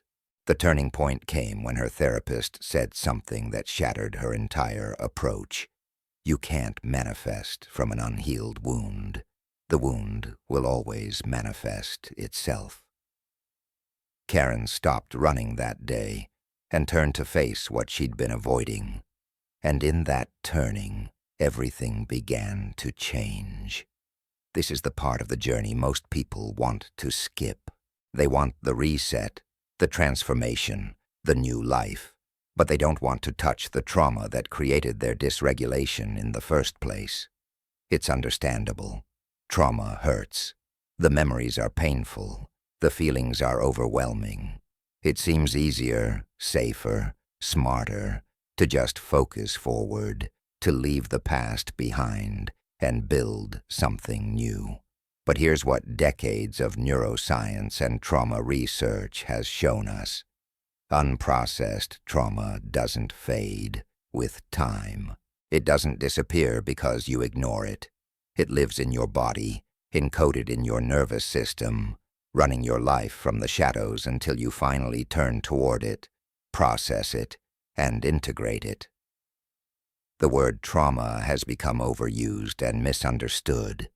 People think trauma only applies to catastrophic events, or war zones, natural disasters, severe abuse. But trauma, in its truest sense, is any experience that overwhelmed your capacity to cope. Any moment when you felt utterly powerless and your nervous system went into survival mode to protect you. Trauma is what happens when your system experiences something it cannot process, cannot integrate, cannot make sense of. And that trauma, that unprocessed experience, gets stored in your body as activation, as tension, as dysregulation that persists long after the event itself has ended. Dr. Bessel van der Kolk's groundbreaking research showed us that trauma is not stored primarily in your conscious memory. It's stored in your body, in your nervous system, in the implicit memory systems that operate below conscious awareness. This is why you can know intellectually that the danger has passed, but still feel terrified. Why you can understand logically that you're safe now, but your body remains in a state of hypervigilance. Why you can want desperately to move forward, but find yourself frozen, unable to take action. The trauma isn't in your thoughts. It's in your soma, your physical body, and it has to be processed somatically through the body, not just cognitively. Michael had been in traditional talk therapy for 12 years. He could articulate his childhood trauma with remarkable clarity, could analyze the impact it had on his adult life, could trace every pattern back to its origin. But nothing changed. The understanding didn't create transformation because the trauma wasn't living in his thinking mind. It was living in his clenched jaw, his tight shoulders, his shallow breathing, his racing heart whenever someone raised their voice. The trauma was a physical reality, and it required a physical solution. When he finally found a somatic therapist who worked with trauma through the body, when he finally allowed himself to feel the sensations he'd been avoiding for decades, when he finally let his body shake and tremble and discharge the energy that had been frozen since childhood. That's when the healing finally began. The paradox of trauma healing is that the only way out is through. You have to turn toward what you've been running from. You have to feel what you've been avoiding. You have to allow the sensations, the emotions, the memories that your system has been protecting you from experiencing fully. But here's the crucial part. You don't do this alone, and you don't do it all at once. Healing trauma requires what's called titration, processing small amounts at a time, always within your window of tolerance, never overwhelming your system beyond its current capacity to integrate. Think of it like slowly releasing pressure from a champagne bottle instead of popping the cork and creating an explosion. Your nervous system has been holding this pressure for years, maybe decades. If you release it all at once, you risk re-traumatizing yourself, flooding your system beyond its capacity to process. But if you release it gradually, in small, manageable doses, with support and resources in place, your system can actually digest the experience it couldn't digest when it happened. You can finally complete the stress cycles that got stuck. You can allow the feelings that were too dangerous to feel then but are safe to feel now. This is called pendulation, a technique developed by Dr. Peter Levine. You touch into the trauma just enough to feel some activation, some sensation, some emotion. Then you consciously shift your attention to something that helps you feel safe, grounded, regulated. You move back and forth, touching the wound, then returning to safety, going a little deeper each time, building your capacity to be with the difficult material without becoming overwhelmed by it. It's like strengthening a muscle through progressive resistance. You don't try to lift the heaviest weight on day one. You start where you are and gradually increase what you can handle. Elena's healing journey exemplified this perfectly. Her trauma was severe, multiple incidents of sexual abuse throughout her childhood. For decades, she couldn't even think about it without dissociating, her system immediately going into shutdown to protect her from the overwhelm. Her therapist taught her pendulation. They would touch into the memory just for 10 seconds, just enough to feel some activation in her body. Then Elena would look around the room, name 5 things she could see, feel her feet on the ground, return to the present moment and to safety. Touch in, pendulate out. Touch in, pendulate out. Over months of this practice, Elena's capacity expanded. What started as 10 seconds became 30 seconds, then a minute, then 5 minutes. Her nervous system was learning that it could be with this material without being destroyed by it. The memories didn't change, but her relationship to them transformed completely. And here's where the transcendence comes in, where the wound truly becomes wisdom. When you process trauma somatically, when you allow your body to finally complete the survival responses that got interrupted, when you discharge the energy that's been frozen in your system, something remarkable happens. The neural pathways that were dedicated to maintaining that trauma pattern become available for new purposes. The energy that was bound up in holding the trauma gets released and becomes usable for creation. You don't just heal the wound. You reclaim the life force that was trapped in maintaining the wound. This is not metaphorical. Chronic trauma requires enormous amounts of energy to maintain.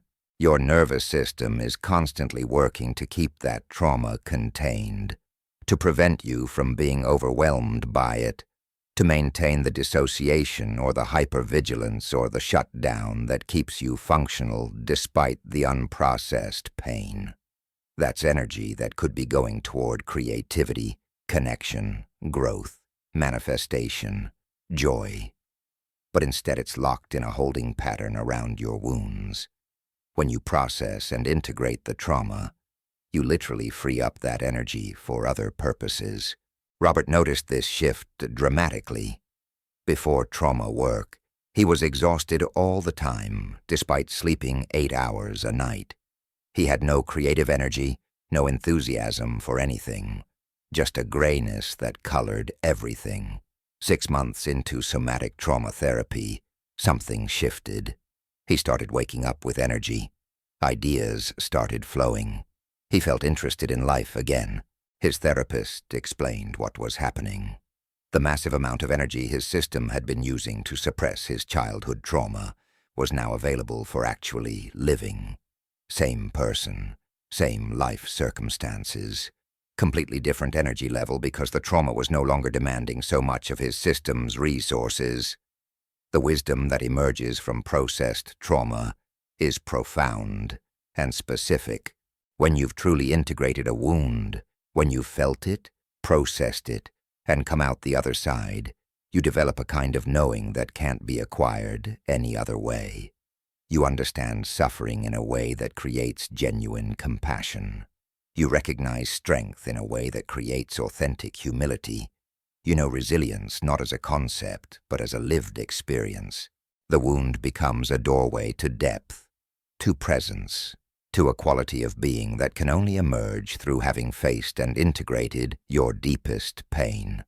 This doesn't mean the trauma was good or necessary, or that you should be grateful for it. That's spiritual bypassing, trying to put a positive spin on genuine harm. The trauma was harmful. It shouldn't have happened. You didn't deserve it, and you didn't need it for your growth. But since it did happen, since you do carry it, the question becomes, will you let it destroy you, or will you transform it? Will you remain its victim, or will you become its master? Will the wound continue to run your life unconsciously, or will you process it and reclaim the power it's been holding hostage? Sarah's story illustrates this distinction beautifully. She was molested by a family member for 3 years of her childhood.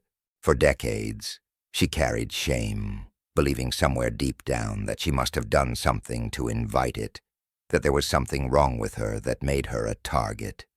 This shame shaped every relationship, every career choice, every moment of her life.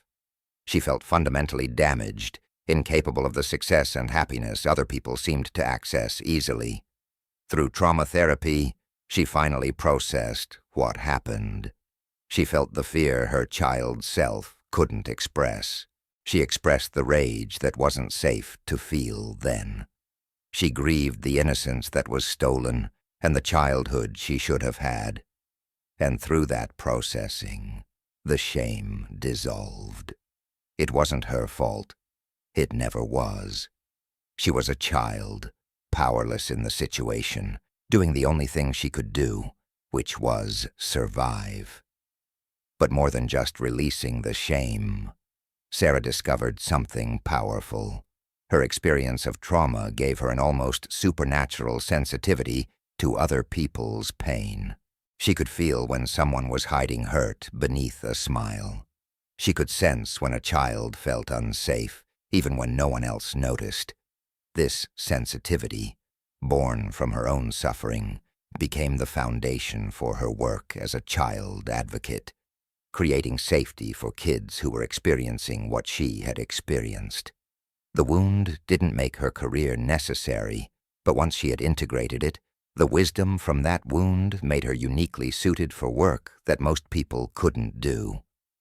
The trauma didn't make her special, but the integration of the trauma revealed gifts that had been there all along, buried beneath the pain.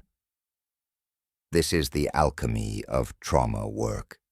You take the heaviest, most painful material of your life, and you transmute it through the fire of conscious processing into something that can serve not just your healing, but the healing of others.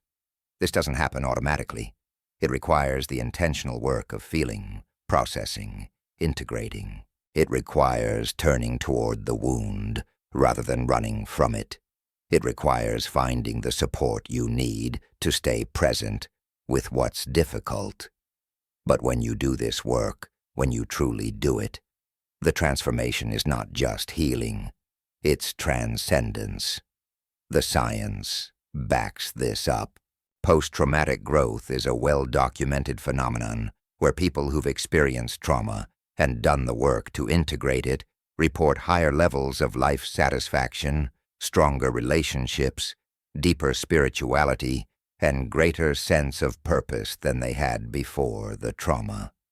They're not glad the trauma happened, but they recognize that who they've become through processing it is someone they value being. The difficulty created depth. The pain created compassion. The breakdown created the possibility for breakthrough. But here's the crucial understanding. This growth doesn't come from the trauma itself. It comes from what you do with the trauma. Unprocessed trauma just creates more suffering. Processed trauma creates wisdom. The difference is entirely in whether you do the work or avoid it, whether you turn toward it or run from it, whether you allow your body to complete what it couldn't complete, then or keep it frozen in perpetual incompletion. And here's why this matters so profoundly for getting out of victim consciousness. As long as your trauma remains unprocessed, you are still that victimized child or teenager or young adult, frozen in that moment of powerlessness. Your body hasn't moved past it. Your nervous system is still responding as if the threat is current. You can't step into your power as a creator because a part of you is still trapped in that moment of being a victim to circumstances beyond your control. The unprocessed trauma keeps you identified with the victim role at a cellular level. When you process the trauma, when you allow your system to finally complete the experience, something shifts in your identity. You're no longer the person to whom that thing is happening. You become the person to whom that thing happened. Past tense, completed, integrated.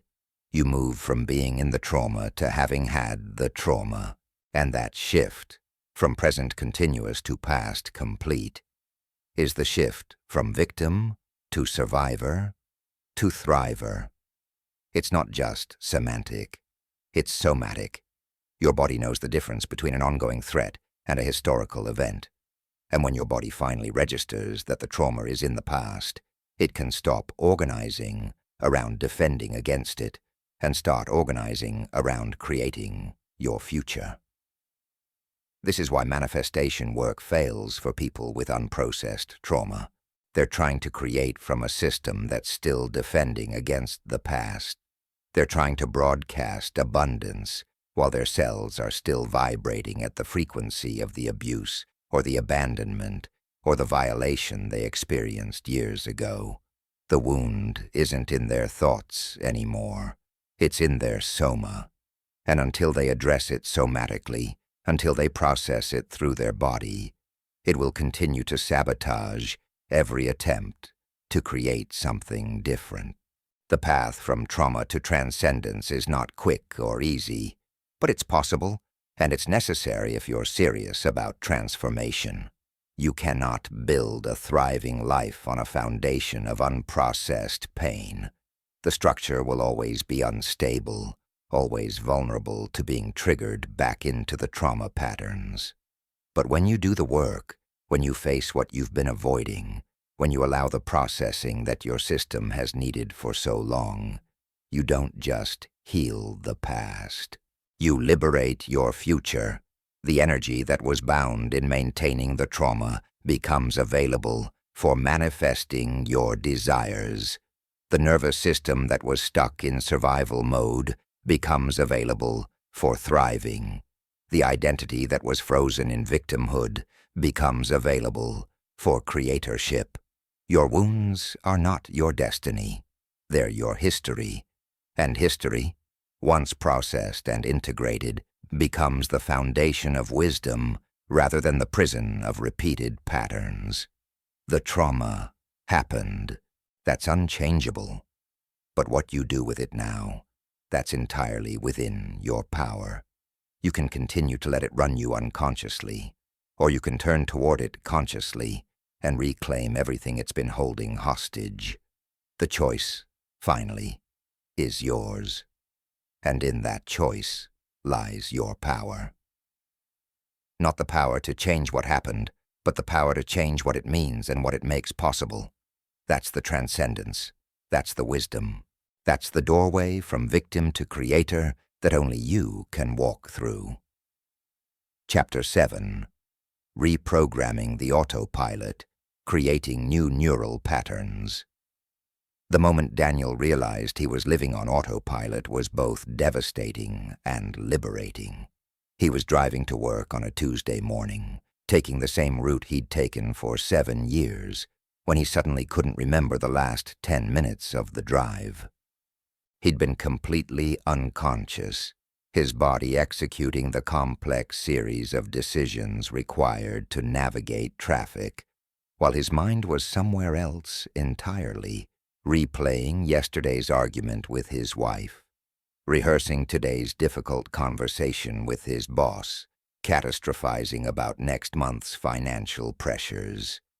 He arrived at his destination with no memory of how he got there, and in that moment, he understood something that changed everything. This wasn't just about the drive. This was his entire life. He was running on programs installed decades ago, repeating the same patterns, having the same reactions, making the same choices, completely unconsciously. And until that moment in the car, he'd never even noticed. This is the human condition that most people never wake up to.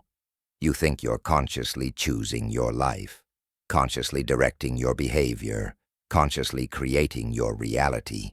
But neuroscience tells us that 95% of your thoughts, behaviors, and emotional reactions are running on autopilot, generated by subconscious programs installed primarily before age 7 and reinforced through repetition ever since.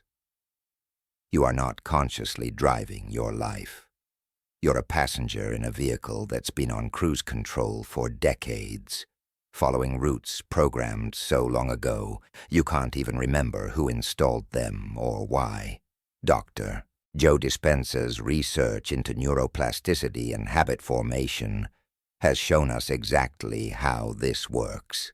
Every thought you think, every emotion you feel, every behavior you execute creates a neural pathway in your brain. The first time you do something, think something, feel something, you're creating a new path through the neural forest. It's difficult, requires conscious effort, feels unfamiliar and uncomfortable. But the second time you take that same path, it's slightly easier. The third time, easier still. By the 100th time, that path has become a neural superhighway, and your brain defaults to it automatically without any conscious input from you. This is beautiful design for learning skills and creating efficiency. You don't have to consciously think about how to walk or talk or drive once those neural pathways are established. Your brain automates them so your conscious mind is free for other things. The problem is your brain automates everything, not just useful skills, but also destructive patterns. If you repeatedly respond to stress with anxiety, you build a neural superhighway to anxiety. If you repeatedly respond to conflict with shutdown, you build a superhighway to shut down. If you repeatedly think thoughts of unworthiness, you build a superhighway to self-sabotage. Your brain doesn't distinguish between patterns that serve you and patterns that harm you. It just reinforces whatever you repeat. And here's the challenging part. These patterns feel like who you are. They feel natural, automatic, inevitable. The anxious response feels like the only possible response to stress. The shutdown feels like the only option when conflict arises. The self-sabotaging thought feels like truth rather than programming. You've traveled these neural highways so many thousands of times that they've become your identity. You don't think I'm experiencing anxiety. You think I am anxious. You don't think I'm having a pattern of self-sabotage. You think I'm not good enough. You mistake the program for the self. Maria lived this way for 43 years before she understood what was happening. Every morning she woke up, and within seconds, before she even opened her eyes, the same thoughts would start. I have too much to do. I'll never get it all done. Something's going to go wrong today. I'm already behind. These thoughts weren't based on current reality. They were a program installed in childhood by an overwhelmed mother who constantly modeled anxiety and scarcity. Maria had absorbed that pattern, repeated it thousands of times, and built such a strong neural pathway that it had become her automatic operating system. She thought it was reality. She thought everyone woke up this way. She didn't know she could create a different pattern until she learned about neuroplasticity. The revolutionary understanding of neuroplasticity is that your brain is not fixed. The neural pathways that feel so permanent, so much like who you are, can be changed. New pathways can be built. Old pathways can be weakened through disuse. You are not doomed to repeat the same patterns forever. You can literally rewire your brain, but it requires something most people aren't willing to give. Consistent, conscious repetition of new patterns, even when they feel uncomfortable, unnatural, and completely foreign to your current identity. This is where most transformation attempts fail.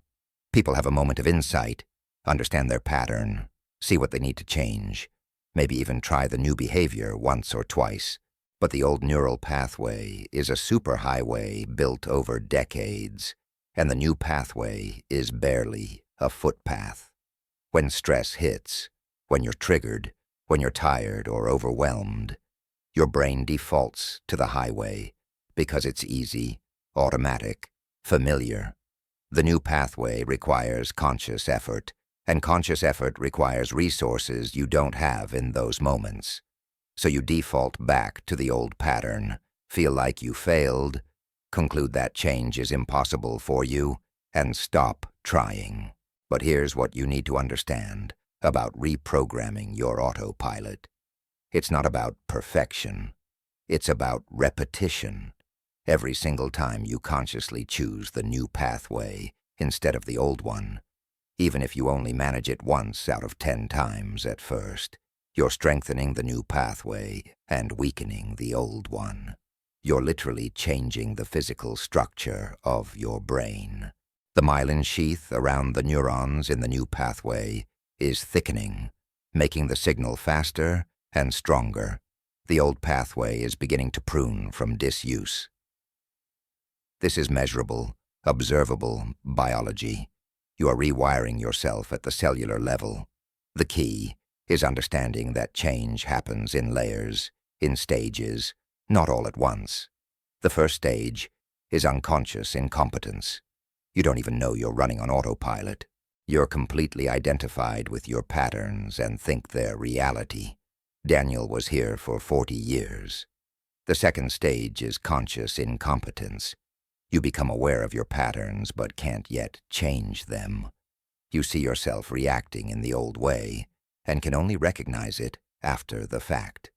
This stage is frustrating because awareness without the ability to change feels like helplessness. But it's actually progress. You can't change what you can't see. The third stage is conscious competence. You can now catch yourself in the pattern and sometimes choose differently, but it requires enormous effort and doesn't work every time. You're building the new pathway, but it's not automatic yet. This is where most people give up because it's exhausting to have to consciously override your autopilot constantly. But if you persist, if you keep choosing the new pathway despite the effort it requires, you eventually reach the fourth stage, unconscious competence. The new pattern becomes automatic. You've built a new neural superhighway, and your brain now defaults to it without conscious effort. This is when transformation becomes permanent. Thomas experienced this progression with his anger. First stage. He had no idea he had an anger problem. Everyone around him was just too sensitive. Second stage. He started noticing he was angry after he'd already exploded. I did it again. I can't believe I said that. Third stage. He could sometimes catch himself in the moment of activation and choose to breathe instead of explode. But it only worked maybe 30% of the time and required massive effort. Fourth stage. After 6 months of consistent practice, his default response to frustration started changing. He'd take a breath automatically. The pause would happen without him having to force it. The new pathway had become his new normal. But here's the sophisticated part most people miss. You cannot build new neural pathways just by thinking about them. Your brain changes through experience, through embodied practice, through actually doing the new behavior repeatedly in real-life situations. Visualization helps. Yes. Understanding the pattern helps. Absolutely.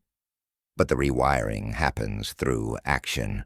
You have to catch yourself in the old pattern and consciously choose the new response over and over and over until the new pathway becomes stronger than the old one. This is why elevated emotions are so crucial to the reprogramming process. Dr. Joe Dispenza's research has shown that when you combine a new thought with an elevated emotional state, you create change much faster than thought alone. Your brain is wired to remember emotionally charged experiences more strongly than neutral ones. This is survival design. If something caused intense emotion, your brain tags it as important and reinforces the neural pathway associated with it. You can use this mechanism intentionally. When you practice your new response, don't just go through the motions mechanically. Feel what you want to feel when this new pattern is your norm. If you're building a pathway of confidence instead of anxiety, don't just think confident thoughts. Generate the feeling of confidence in your body. Feel what it feels like in your chest, your posture, your breathing. If you're building a pathway of worthiness instead of shame, feel what worthiness feels like as a somatic experience, not just a concept.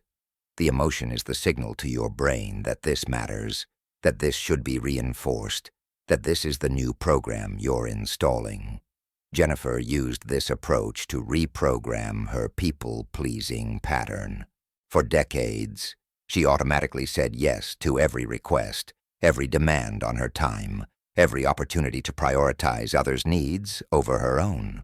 She'd built a massive neural superhighway that equated saying no with being selfish, with being rejected, with being unlovable.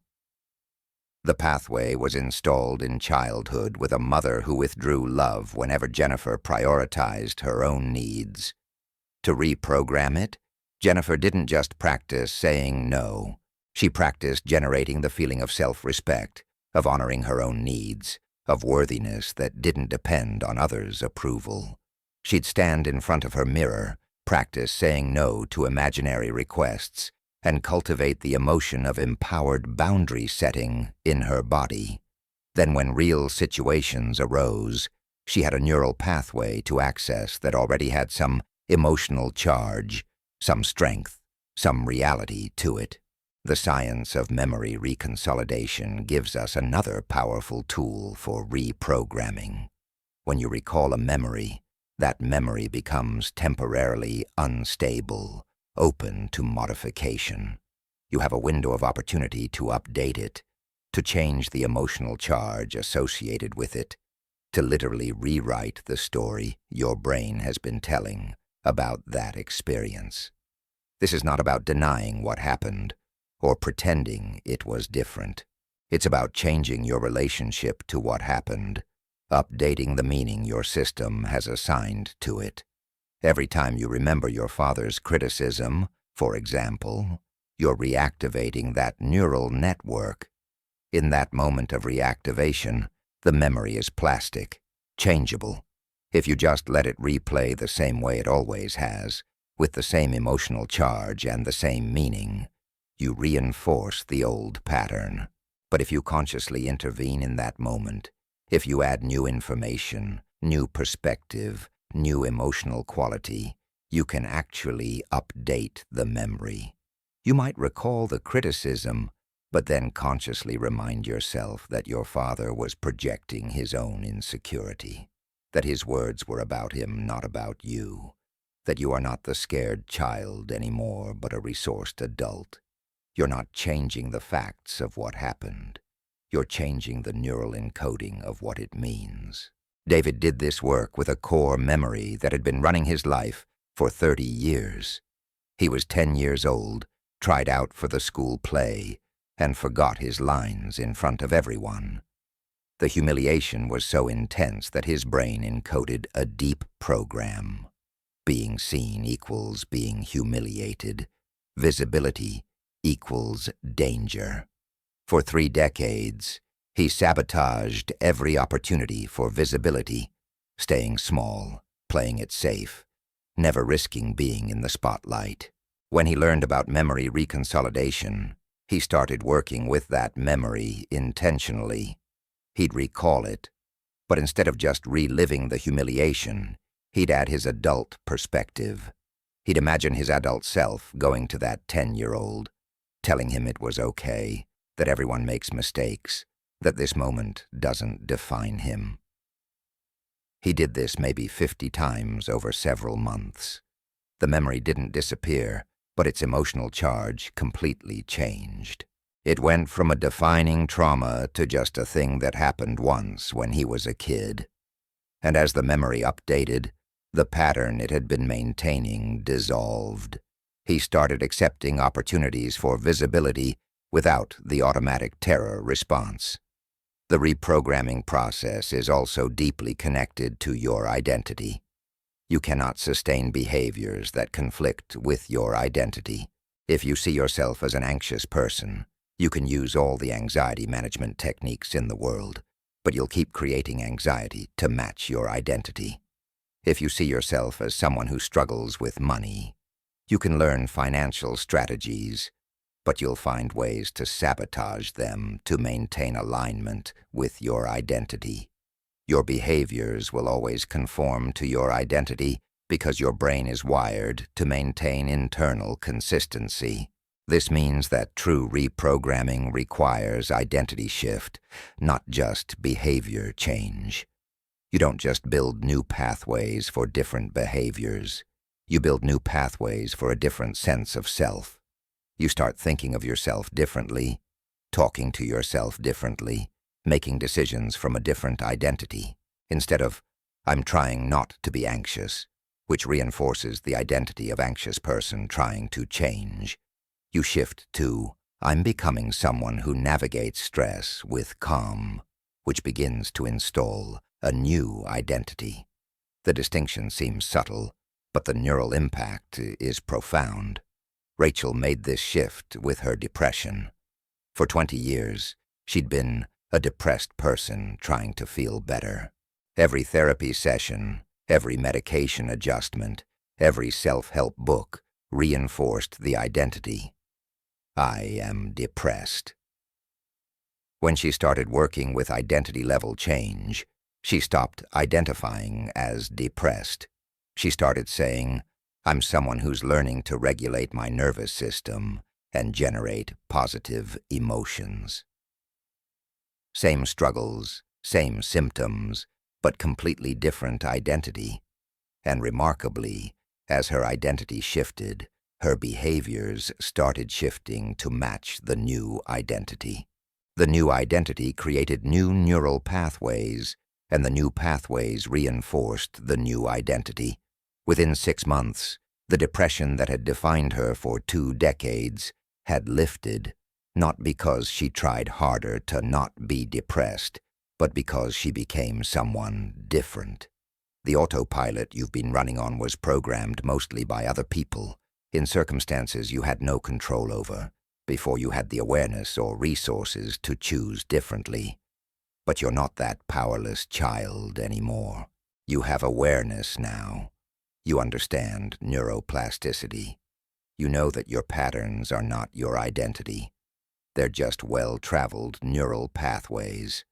And neural pathways can be changed through consistent, conscious, emotionally charged repetition of new patterns that align with the identity you're choosing to embody. This is not quick work. Building new neural superhighways takes time, typically 3 to 6 months of consistent practice before the new pattern becomes automatic. But it's possible. Thousands of people have rewired their brains from anxiety to calm, from reactivity to response, from victim consciousness to creator consciousness. The brain you have now is not the brain you're stuck with.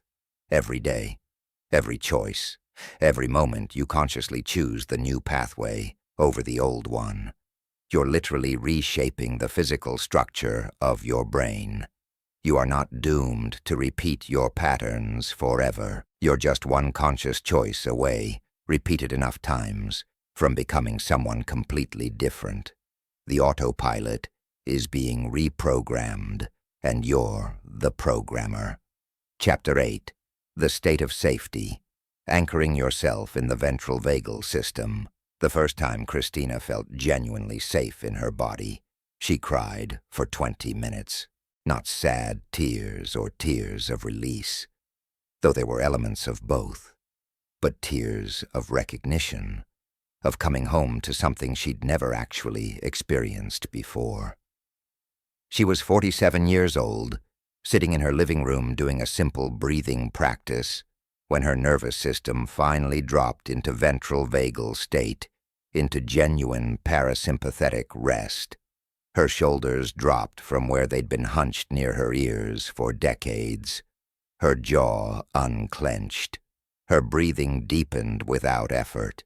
A warmth spread through her chest that she couldn't name, but that felt like the opposite of the constant anxiety that had been her baseline since childhood. And in that moment, she understood something profound. She had never actually felt safe before. Not once in her entire conscious life. She'd felt okay, functional, managing, coping, but never this. Never genuine somatic safety. And once she felt it, once her body knew it was possible, everything changed, because she now had a reference point, a North Star, a state she could learn to return to again and again, until it became her new normal. This is the state that changes everything, the biological foundation from which true transformation becomes possible. The ventral vagal state, that condition of your nervous system where you feel genuinely safe, connected, present, open to life, is not just a pleasant feeling to occasionally experience. It's the only state from which you can actually create the life you want. Manifest your desires, access your highest thinking, connect authentically with others, and step into your power as a conscious creator rather than an unconscious reactor.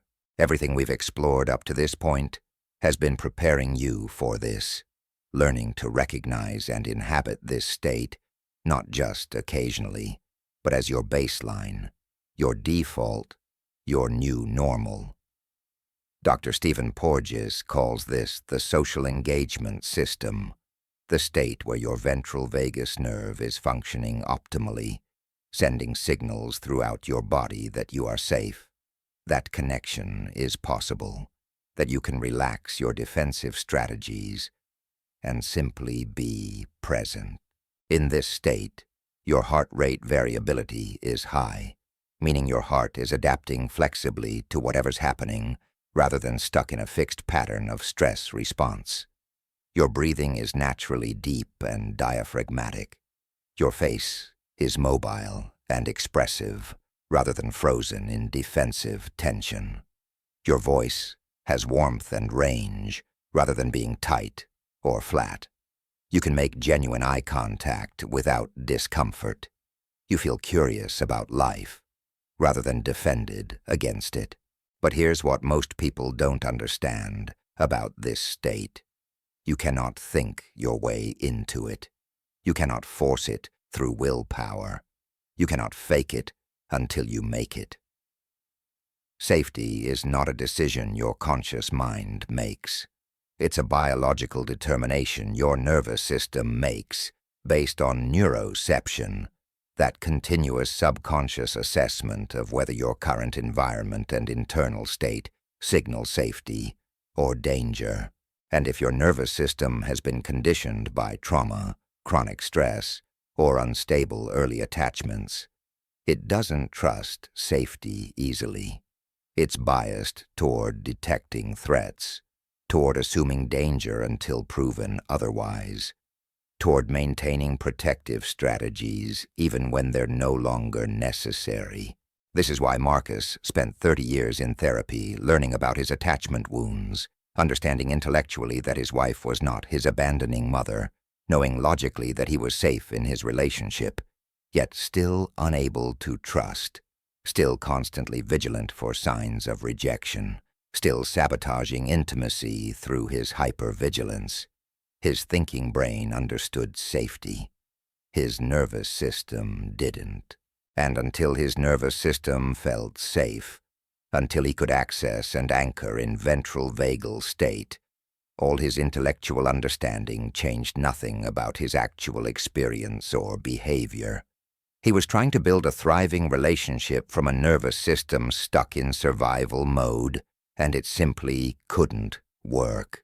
The anchoring process begins with learning to recognize what ventral vagal actually feels like in your body.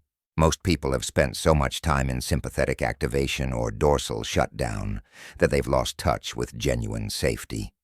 They might experience brief moments of it, a few seconds here and there, but they don't recognize it, don't anchor it, don't know how to sustain it, or return to it intentionally.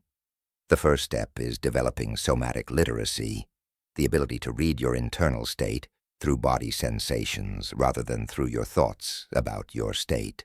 When you're in ventral vagal, what do you actually feel? Not what do you think, but what are the physical sensations? For most people, there's a softness in the belly, a sense of the diaphragm being able to move freely. There's warmth or expansion in the chest, a quality of openness rather than constriction. The shoulders sit naturally rather than being held up in tension. The jaw is loose. The tongue rests gently in the mouth rather than being pressed against the palate or teeth. The eyes can focus softly, taking in peripheral vision rather than narrowing into tunnel vision. The whole system has a quality of flow rather than freeze, of presence rather than dissociation, of being here, now, in this body, in this moment. Sarah spent 2 weeks just noticing these sensations whenever they appeared, which at first was maybe 30 seconds a day total. A moment after she laughed at something funny, a brief window when she petted her dog, a fleeting experience while watching the sunset.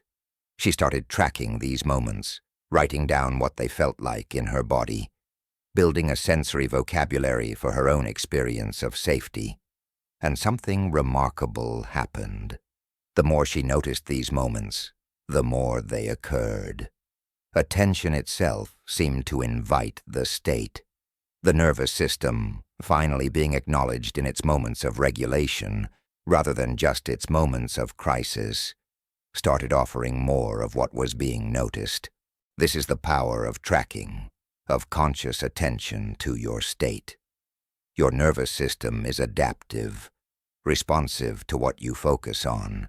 If you only notice yourself when you're anxious or activated, if you only pay attention when something's wrong, your system learns that activation gets your attention and will create more activation. But when you start noticing and acknowledging the moments of regulation, even if they're brief, Your system begins to understand that this state is valued, important, worth maintaining and expanding.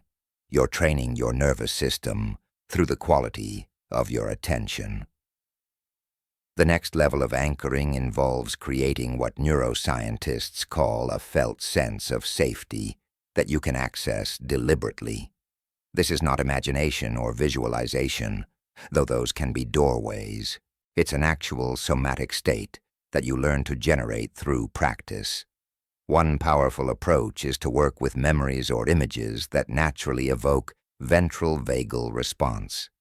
Think of a moment when you felt genuinely safe, truly held, completely accepted. This might be a memory from childhood, a moment with a beloved pet, an experience in nature, a time with a trusted friend. The specific content doesn't matter. What matters is that when you recall it, you can feel your nervous system shifting toward regulation.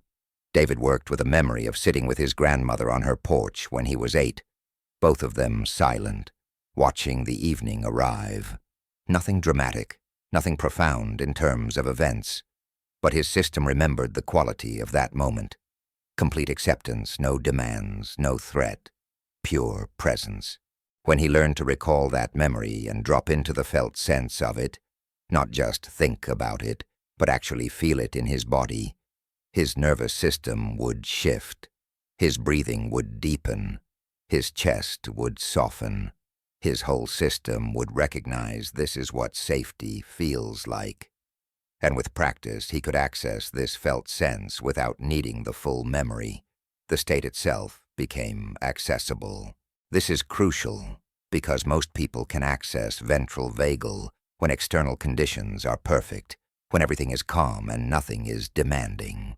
But the real power comes when you can access this state regardless of external conditions, when you can find your way back to regulation, even when life is chaotic. Even when you're triggered, even when circumstances are challenging. This is what it means to be anchored in ventral vagal, rather than just occasionally visiting it. You have internal access that doesn't depend on external conditions. The anchoring deepens through practices that directly stimulate your ventral vagus nerve. The vagus nerve has branches throughout your body, connecting your brain to your heart, lungs, digestive system, and face. When you stimulate these branches, you're essentially sending signals up to your brain that you're safe, that parasympathetic activation is appropriate. This is bottom-up regulation, working through the body to influence the brain, rather than trying to use the brain to control the body. Humming, chanting, or singing stimulates the vagus nerve through vibration in your throat and chest. The vibration literally massages the nerve, activating the parasympathetic response. This is why so many spiritual traditions incorporate chanting or toning. It's not just symbolic, it's neurologically effective. You can feel this immediately. Try humming for 60 seconds with your attention on the vibration in your chest and throat. Notice what happens to your state. Most people feel an immediate softening, a dropping into deeper presence. This is your vagus nerve being directly stimulated. Gentle pressure on your eyes, like placing your palms over closed eyes for a few moments, also stimulates vagal activation. Cold water on your face triggers what's called the dive reflex, immediately activating parasympathetic response. Gentle self-massage on the sides of your neck, where the vagus nerve runs close to the surface. These are not complicated techniques. They're simple, direct, physical interventions that speak the language your nervous system understands. Sensation. Elena discovered that gargling, of all things, became one of her most reliable tools for shifting into ventral vagal.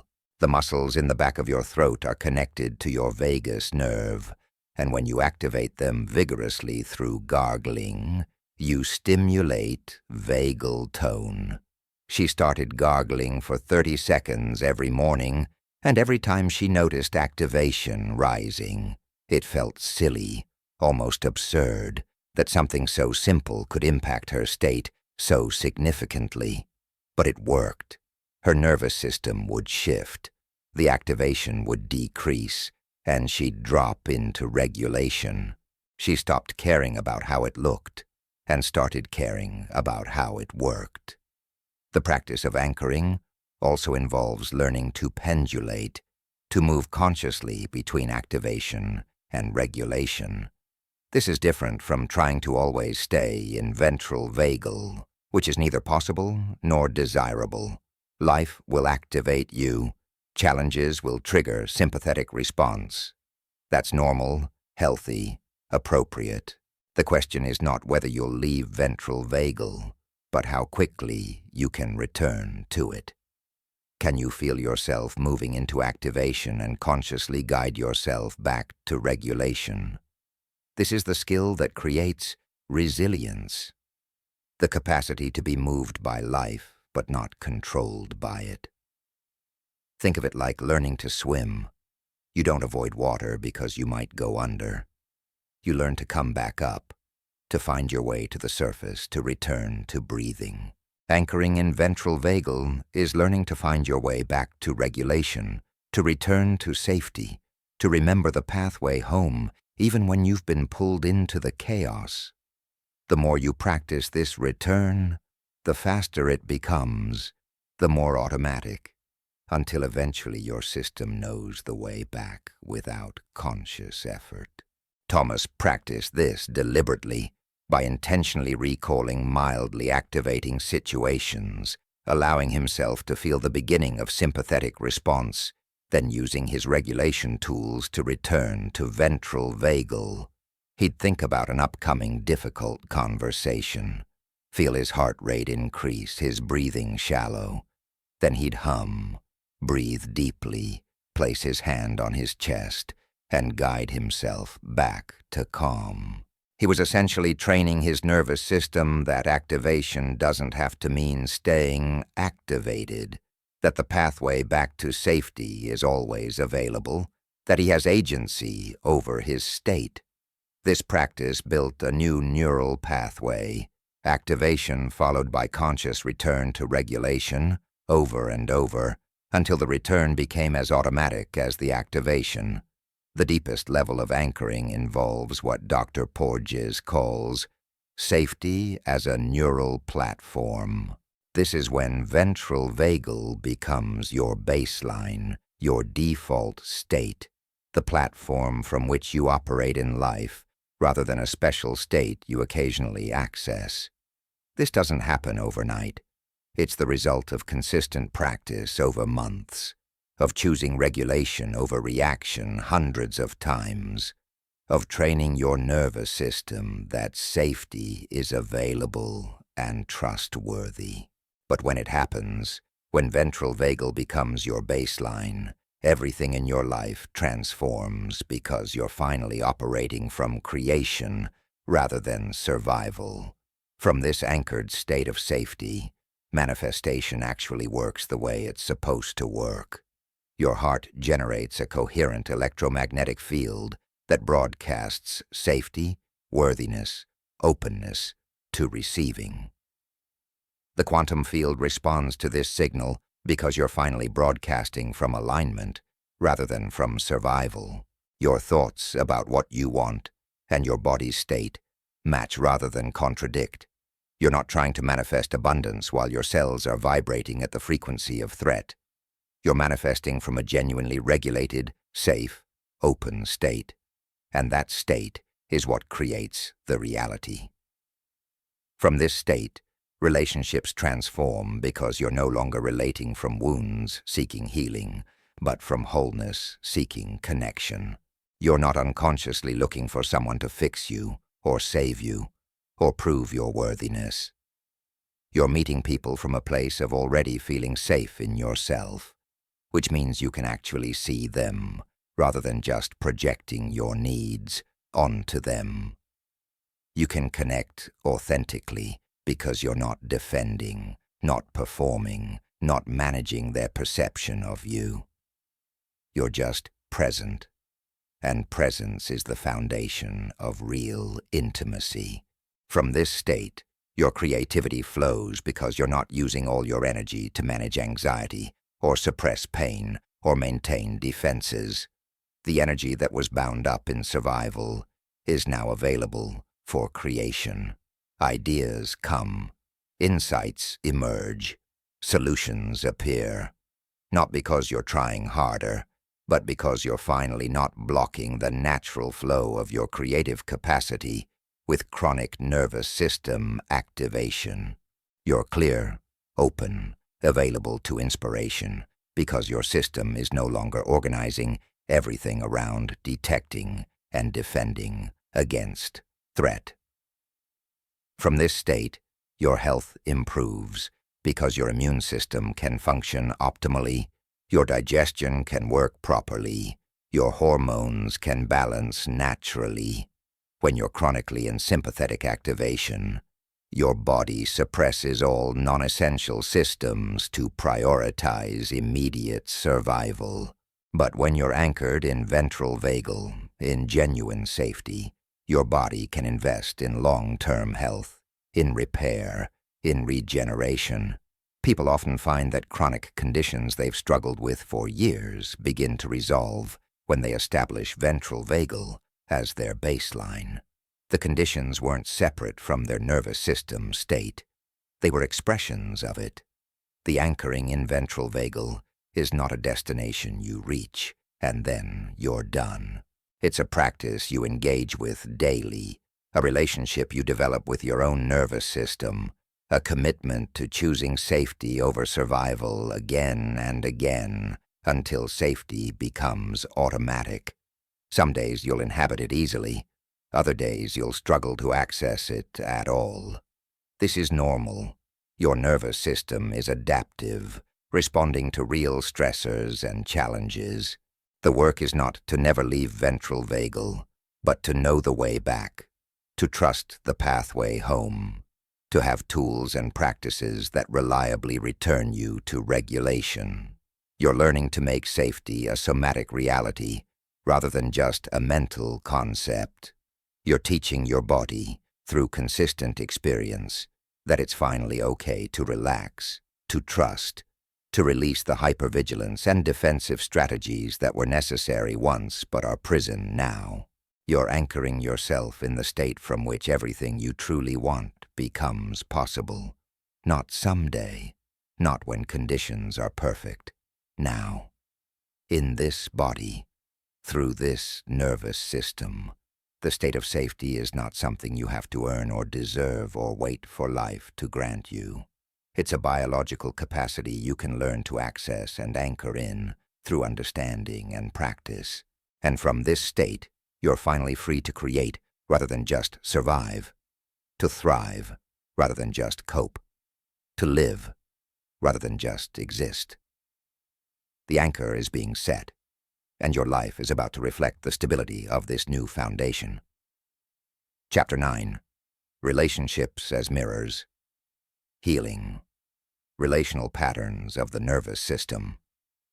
The moment Rebecca understood that every relationship in her life was a nervous system conversation, everything clicked into place. She was sitting across from her third therapist in 5 years, describing yet another failed relationship, when the therapist asked a question that stopped her cold. What state is your nervous system in when you're attracted to someone? Rebecca had never thought about it that way. She'd always focused on the other person's qualities, their words, their actions, their potential. But when she actually tuned into her body, she realized something stunning. She was only attracted to people who activated her sympathetic nervous system, who triggered that familiar cocktail of anxiety and hypervigilance and obsessive thinking that she'd been mistaking for chemistry, for passion, for love. The calm, stable, available people her friends kept introducing her to felt boring, because they didn't create activation. Her nervous system didn't recognize safety as connection. It recognized danger as connection, and she'd been unconsciously recreating her childhood pattern of anxious attachment for 32 years without ever realizing what she was actually doing. This is the hidden truth about relationships that most people never discover. Every relationship is a dance between nervous systems and the partner you choose, the dynamics you create, the patterns that repeat across multiple relationships.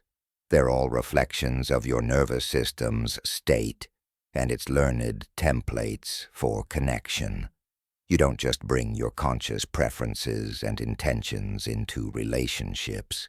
You bring your entire autonomic nervous system with its decades of conditioning about what connection means, what love feels like, what's safe, and what's dangerous.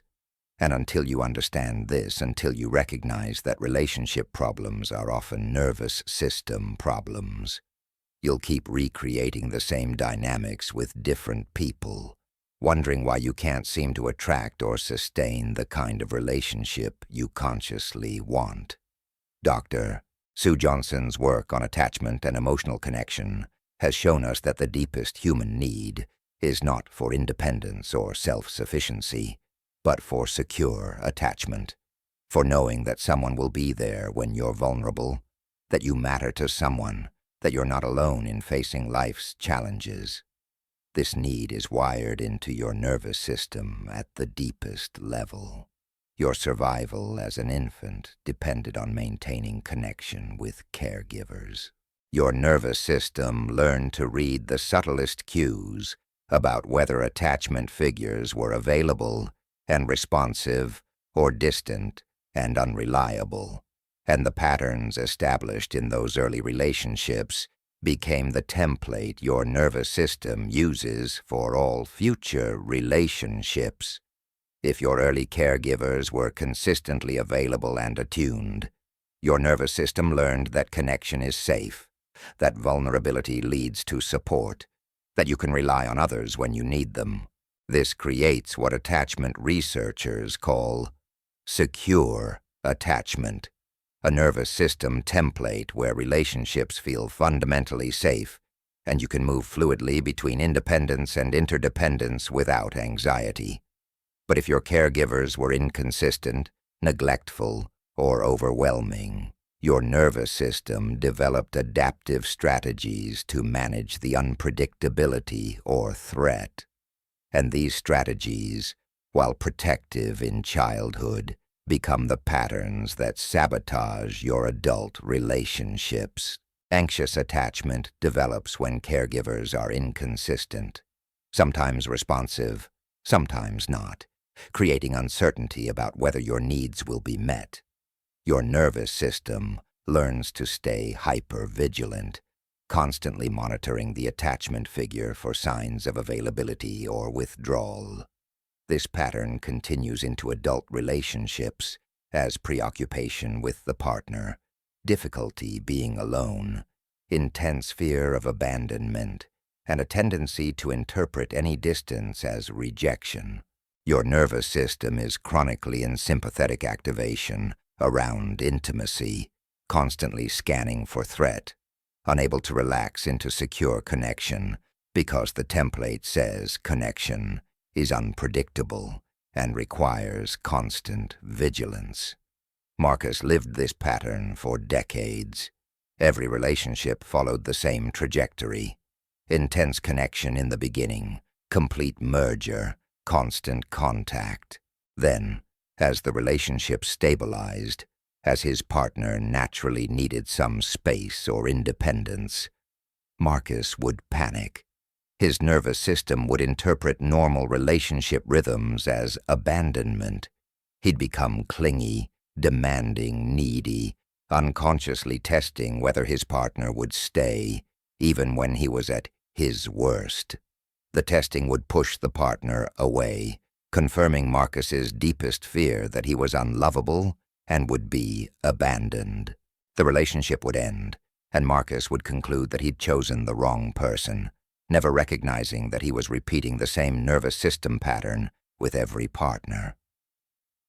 Avoidant attachment develops when caregivers are consistently unavailable or when emotional expression leads to rejection or punishment. Your nervous system learns that vulnerability is dangerous, that needs won't be met, and expressing them makes things worse, that the safest strategy is independence and self-sufficiency. This continues into adult relationships as difficulty with intimacy, discomfort with emotional expression, a tendency to withdraw when things get close, and relationships that feel suffocating rather than nourishing. Your nervous system moves toward dorsal vagal shutdown around intimacy, protecting you from the vulnerability of deep connection by keeping you emotionally unavailable.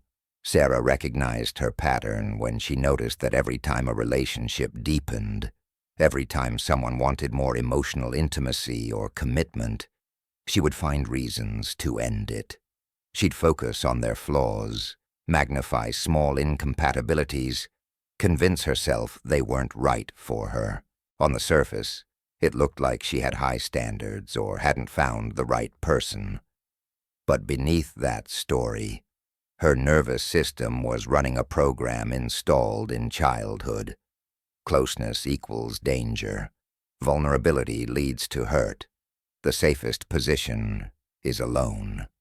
Her parents had been emotionally cold, dismissing her feelings, teaching her that expressing needs led to rejection.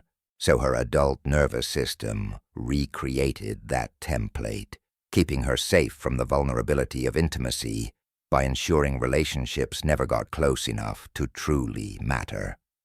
The most challenging pattern is disorganized attachment, which develops when caregivers are a source of both comfort and threat. The child needs the caregiver for survival, but the caregiver is also frightening, creating an impossible bind. The nervous system develops contradictory strategies, simultaneously seeking and avoiding connection, creating relationships marked by dramatic swings between intense closeness and sudden withdrawal.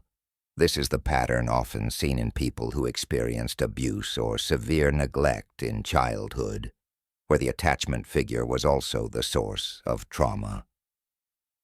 These patterns are not personality traits or conscious choices. They're nervous system strategies, adaptive responses to early environments that get encoded as templates for all future relationships. And here's the crucial insight. You attract and are attracted to partners whose nervous system patterns match yours in ways that feel familiar, even when that familiarity is painful. The anxiously attached person is drawn to the avoidantly attached person because the push-pull dynamic recreates their childhood experience of inconsistent availability. The avoidantly attached person is drawn to the anxiously attached person because their neediness confirms the belief that closeness is suffocating and validates the need to maintain distance. This is why you keep ending up in similar relationships despite consciously wanting something different. Your nervous system is not looking for what will make you happy. It's looking for what feels familiar, for patterns that match its templates, for dynamics it knows how to navigate even when those dynamics are painful. This happens completely beneath conscious awareness through what Dr. Stephen Porges calls neuroception, that subconscious detection system constantly assessing whether someone feels safe or dangerous based not on their words or conscious behavior, but on the subtle cues their nervous system is broadcasting.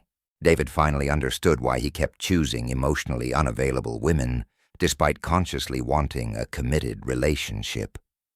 When he met someone who was actually available, interested, and emotionally present, his nervous system would go into alarm. Something felt wrong, even though consciously he knew this was exactly what he wanted. The feeling of wrongness was his nervous system detecting unfamiliarity. Available love didn't match his template, established by an emotionally distant mother. So his system would find ways to sabotage the relationship or lose interest, protecting him from the unfamiliarity of secure attachment by ensuring he stayed in the familiar territory of unavailable partners. The healing of relational patterns happens not through choosing better partners, but through changing your own nervous system state. When you develop secure attachment within yourself, when your nervous system learns to feel safe in connection, you naturally attract and are attracted to securely attached partners. Not because you're trying to choose differently, but because your neuroception, your subconscious detection system, is now attuned to something different. What used to feel like chemistry, that activation and anxiety, now feels like agitation. What used to feel boring, that calm availability, now feels like home. This transformation requires the same nervous system work we've been exploring throughout this book, but applied specifically to the relational context. You have to recognize your attachment pattern, understand where it came from, and most importantly, work somatically to create new experiences of connection that teach your nervous system that secure attachment is possible. This cannot be done alone because attachment is inherently relational. You need experiences of someone being consistently available and attuned to you, but you need these experiences while you're resourced enough to actually take them in, rather than deflecting them or sabotaging them. Jennifer worked with a somatic therapist for 18 months, specifically on her attachment pattern. The therapy wasn't about talking through her childhood experiences, though understanding them helped. It was about having repeated experiences of her therapist being consistently present, attuned, and non-abandoning, even when Jennifer tested the relationship, which she did repeatedly. Her nervous system would activate, she'd become critical or withdrawn, unconsciously trying to recreate the abandonment she feared. But her therapist stayed present, didn't retaliate or withdraw, remained a stable presence. Over time, through hundreds of these micro-experiences, Jennifer's nervous system began to update its template. Consistent availability started to feel normal rather than suspicious. Secure connections started to feel safe rather than dangerous. The practice of co-regulation is central to healing relational patterns. Your nervous system doesn't just regulate in isolation. It regulates through connection with other regulated nervous systems. When you're with someone whose nervous system is in ventral vagal, in a state of safety and social engagement, their state can help bring your system into regulation. This is why being around calm people makes you calmer, why anxious people make you anxious, why certain relationships feel draining while others feel nourishing. You're constantly exchanging nervous system states with the people around you. Learning to consciously practice co-regulation means seeking out relationships with people whose nervous systems are more regulated than yours, allowing their calm to influence your activation, borrowing their ventral vagal until your system learns to generate and maintain its own. This might mean working with a good therapist, joining a support group, developing friendships with people who are securely attached, or any relationship where you can experience consistent attunement and presence. The key is that you have to be open to receiving it, which means noticing when your nervous system wants to reject or sabotage the very thing it needs. Thomas noticed this pattern in his friendship with a co-worker who was remarkably grounded and calm.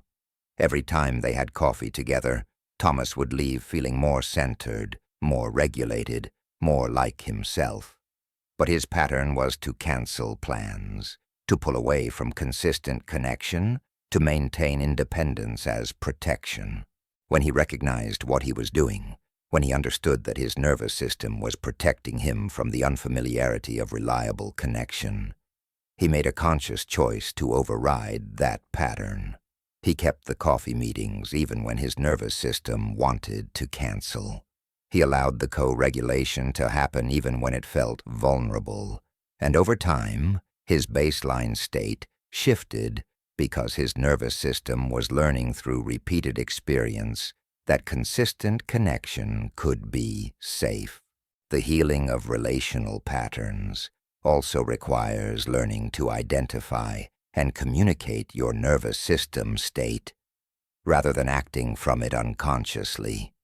When you're triggered in a relationship, when your partner does something that activates your attachment wound, the unconscious pattern is to react from the activation, to criticize, withdraw, pursue, or collapse in whatever way your particular pattern dictates. But if you can recognize the activation, if you can identify that you're in sympathetic or dorsal rather than ventral vagal, you create the possibility of a different response. Instead of, "You never prioritize me," coming from anxious activation, you might say, "I'm noticing I'm feeling activated right now. My nervous system is going into its abandonment story. Can we talk about what's actually happening?" Instead of withdrawing into silent shutdown when your partner wants to discuss feelings, you might say, "I can feel myself wanting to shut down. Give me a few minutes to regulate and I'll come back to this conversation." You're making your nervous system state transparent rather than hiding it, creating the possibility for your partner to understand what's happening beneath the behavior rather than just reacting to the behavior itself. This level of communication requires both people to have some nervous system literacy, some understanding that attachment patterns and states are driving behavior beneath conscious awareness. When both partners can recognize and name their states, can practice co-regulation together, can work with their patterns consciously rather than just enacting them unconsciously, relationships transform from battlegrounds where wounds fight wounds into healing spaces where nervous systems help each other regulate. Elena and her partner started doing a simple practice every evening. They'd sit facing each other, hands on each other's hearts, and just breathe together for 3 minutes. No talking, no processing the day, just breathing and feeling each other's nervous systems. When one person was activated, the other's calm would help bring them into regulation. When both were stressed, the intentional connection and synchronized breathing would shift both systems toward ventral vagal. This simple practice became the foundation of their relationship, creating a daily experience of co-regulation that taught both their nervous systems that connection is safe, that vulnerability is met with presence, that they could rely on each other for nervous system support. The transformation of relational patterns is not about finding a perfect partner who never triggers you. Every intimate relationship will activate your attachment wounds because intimacy inherently involves vulnerability, dependency, and the risk of loss.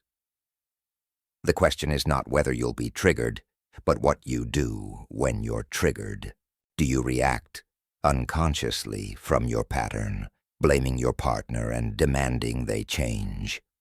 Or do you recognize the activation, take responsibility for your own nervous system state, use your tools to return to regulation, and communicate from a grounded place about what you're experiencing? Secure attachment is not a static state you achieve and then maintain effortlessly. It's a practice, a way of relating that you choose again and again, especially in moments when your pattern wants to take over. It's noticing the pull toward anxious pursuit or avoidant withdrawal and choosing to stay present instead. It's feeling the activation and choosing to regulate before responding. It's recognizing that your partner's behavior is triggering your wound, but your wound is not their fault or their responsibility to fix. It's taking ownership of your healing while also being vulnerable enough to allow your partner to support that healing. The mirror that relationships hold up is not always comfortable to look at. You see your patterns, your wounds, your unhealed parts reflected back to you through the dynamics you create. But that mirror is also your greatest teacher, if you're willing to look at what it's showing you. Every relationship that triggers you is showing you exactly where your nervous system is still operating from survival rather than safety, exactly where you need to do your healing work, exactly what templates need updating. The trigger is not the problem. It's the messenger pointing you toward the work that will set you free. When you heal your relational patterns at the nervous system level, when you develop secure attachment within yourself, something remarkable happens. You stop needing relationships to complete you, or validate you, or prove your worthiness. You start relating from wholeness, rather than from wounds seeking healing. And from that place of wholeness, you attract different kinds of partners and create different kinds of dynamics. Not perfect relationships without challenges, but relationships where two nervous systems support each other's regulation rather than dysregulating each other, where wounds are met with compassion rather than reactivity, where love becomes the safe space from which both people can grow rather than the battleground where both people's survival strategies fight for dominance. The mirror still reflects, but what it reflects is no longer your wounds.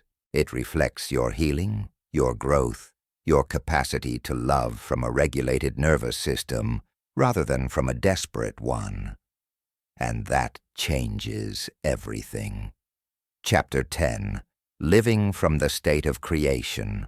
Manifestation from a regulated nervous system. The morning everything finally came together, for Amanda started like any other morning in the 18 months since she'd begun this work. She woke up, placed her hand on her chest, took 3 deep breaths to ground into her body, and checked in with her nervous system state. Ventral vagal, safe, present, regulated.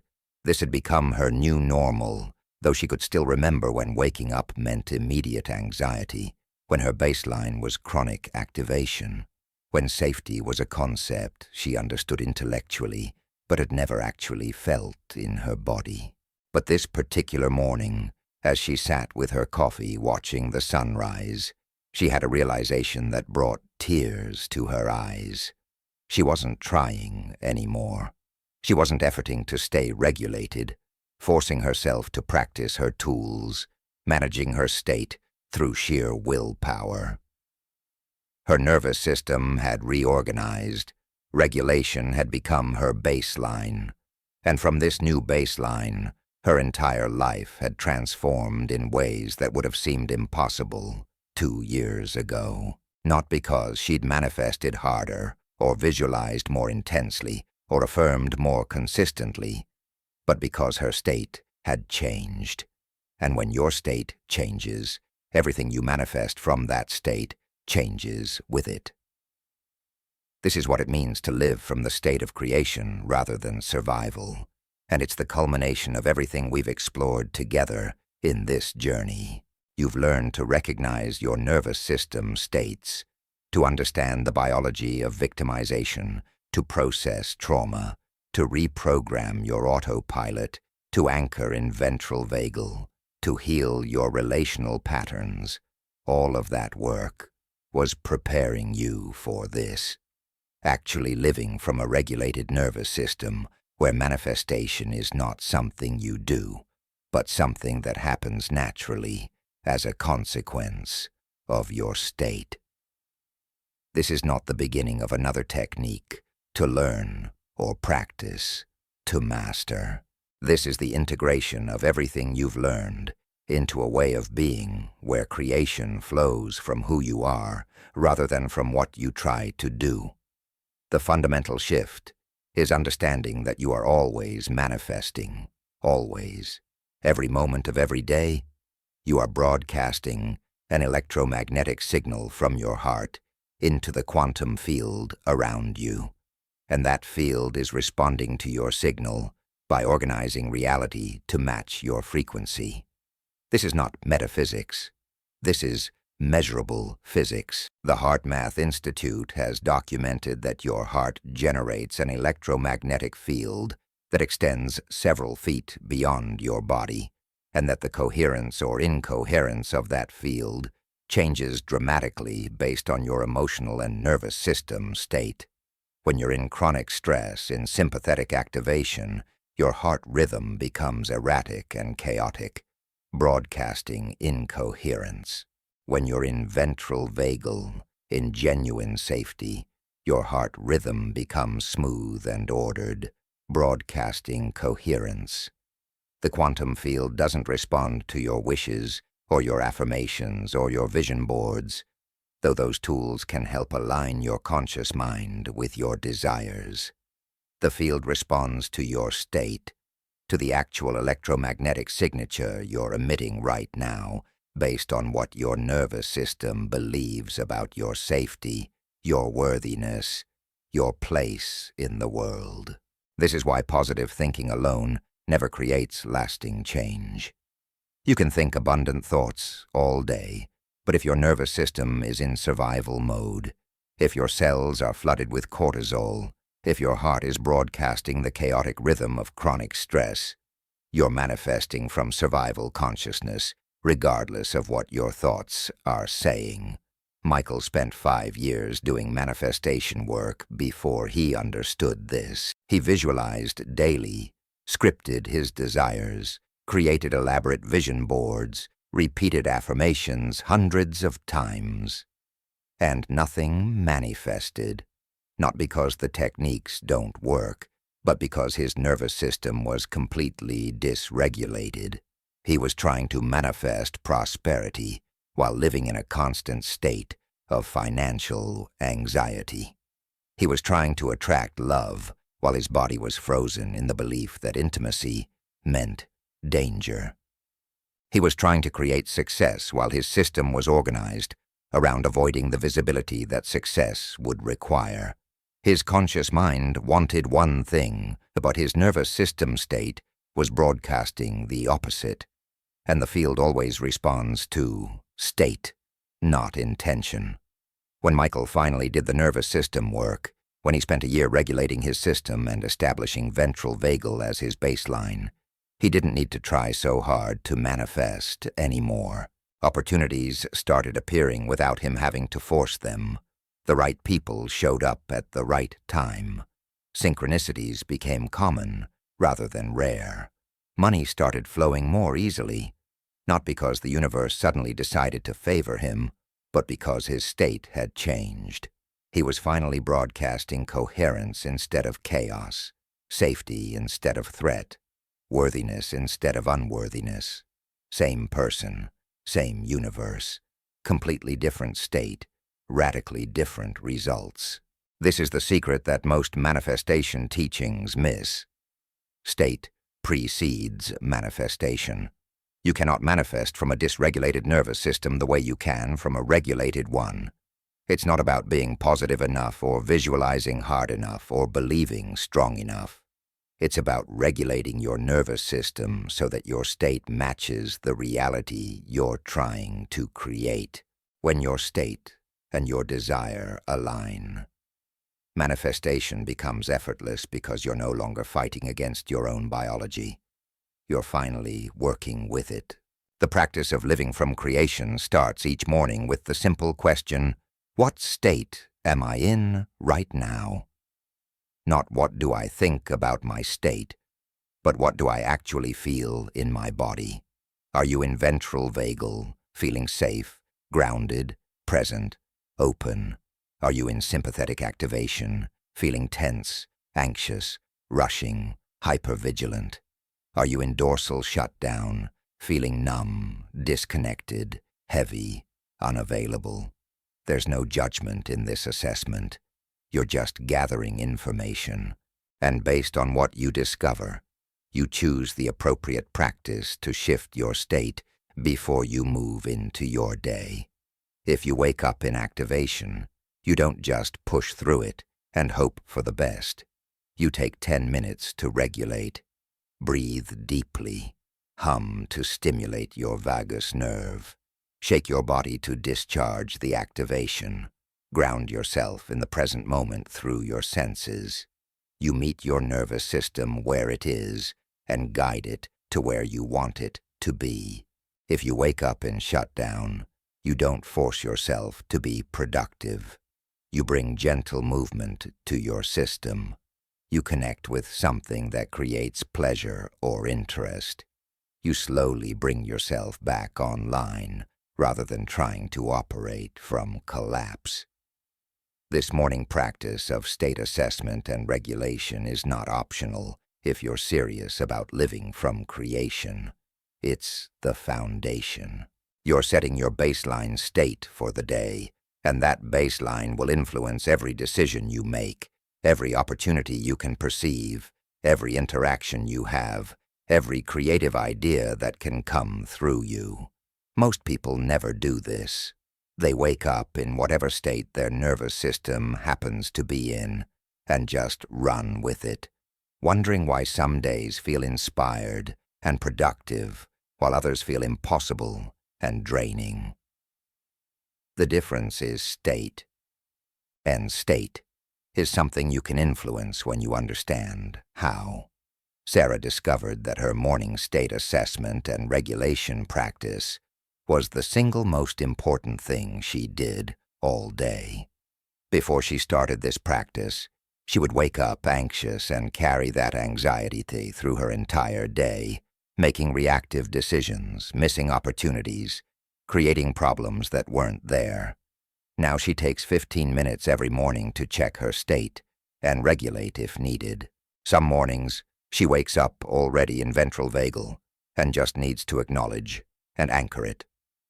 Other mornings, she wakes up activated or shut down and needs to actively work with her system to shift states.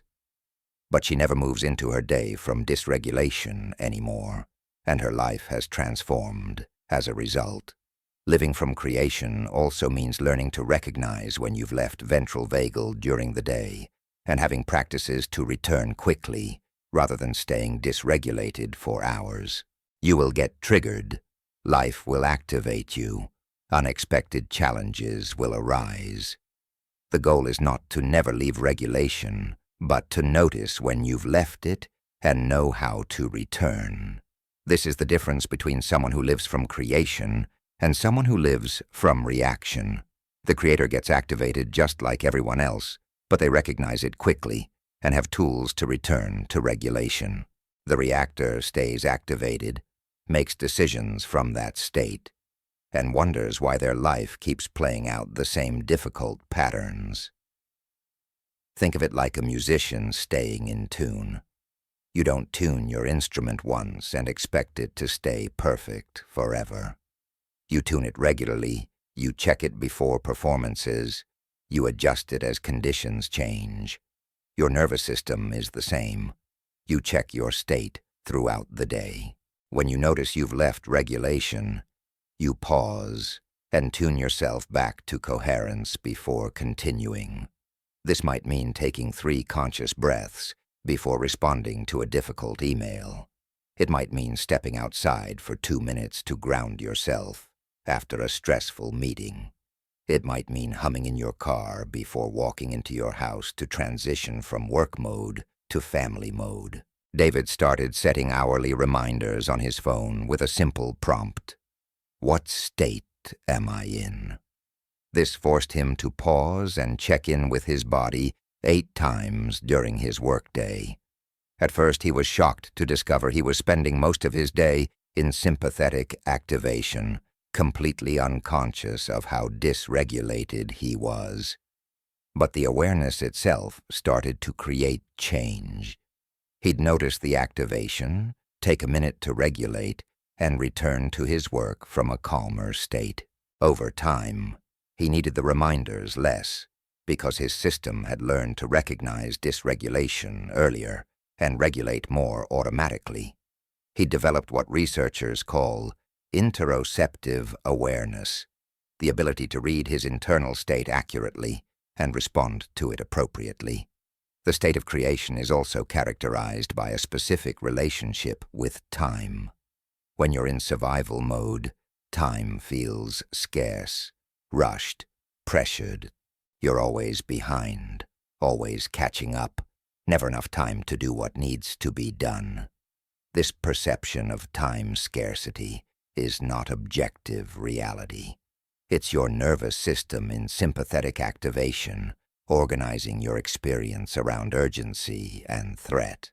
When you're in ventral vagal, in genuine regulation, your experience of time shifts. You feel like you have enough time. You can be present with what you're doing, rather than rushing to the next thing. You make better decisions because you're not operating from time pressure and stress. This shift in time perception might be one of the most practical benefits of living from a regulated state.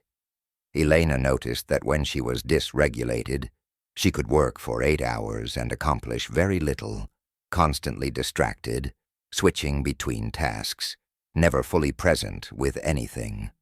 But when she was regulated, she could accomplish more in 3 focused hours than she used to in an entire day. Same amount of work, radically different efficiency, entirely because of her state. When your nervous system feels safe, when you're in ventral vagal, you can enter flow states where time seems to expand and productivity happens naturally rather than through force. Living from creation means developing a relationship with your intuition that's not possible from survival states. Your intuition, that gut knowing that guides you toward right action and away from wrong paths, speaks through your body, through subtle sensations and feelings that are easy to miss when your system is dysregulated. When you're chronically activated, your body is so full of stress signals that you can't distinguish the signal of intuition from the noise of anxiety. When you're in shutdown, you're so disconnected from your body that you can't feel the subtle guidance intuition provides. But when you're regulated, when you're anchored in ventral vagal, your intuition becomes clear, reliable, trustworthy. Thomas learned to trust his intuition by first learning to regulate his nervous system. When he was dysregulated, every decision felt fraught. Every option seemed to have equal merit or equal danger, and he'd spend hours or days in analysis paralysis, unable to choose. But from a regulated state, decisions became clear. He could feel in his body which option created expansion and which created contraction, which path his system moved toward and which it recoiled from. This wasn't magical thinking. It was his nervous system, finally quiet enough to provide clear signals, finally regulated enough to distinguish between fear-based reactivity and genuine, intuitive knowing. The manifestation that happens from a regulated state is also qualitatively different from what happens when you try to manifest from survival. From survival, you manifest from lack, from need, from desperation to change your circumstances because they feel unbearable. This energy of desperation, of needing things to be different than they are, actually repels what you're trying to attract. The field responds to your state of lack by giving you more experiences that confirm lack. But from a regulated state, from ventral vagal, where you feel fundamentally okay regardless of external circumstances, you manifest from wholeness, from curiosity about what's possible, from excitement about growth rather than desperation, to escape pain. This energy attracts very different experiences and opportunities. Jennifer noticed this shift dramatically in her dating life. When she was dysregulated and desperately looking for a relationship to complete her, to prove her worthiness, to rescue her from loneliness, she attracted people who were equally dysregulated, equally desperate, equally looking for someone else to fix them. The relationships were intense but unstable, passionate but painful. When she spent a year regulating her nervous system and developing secure attachment within herself, when she genuinely felt okay being alone, something shifted.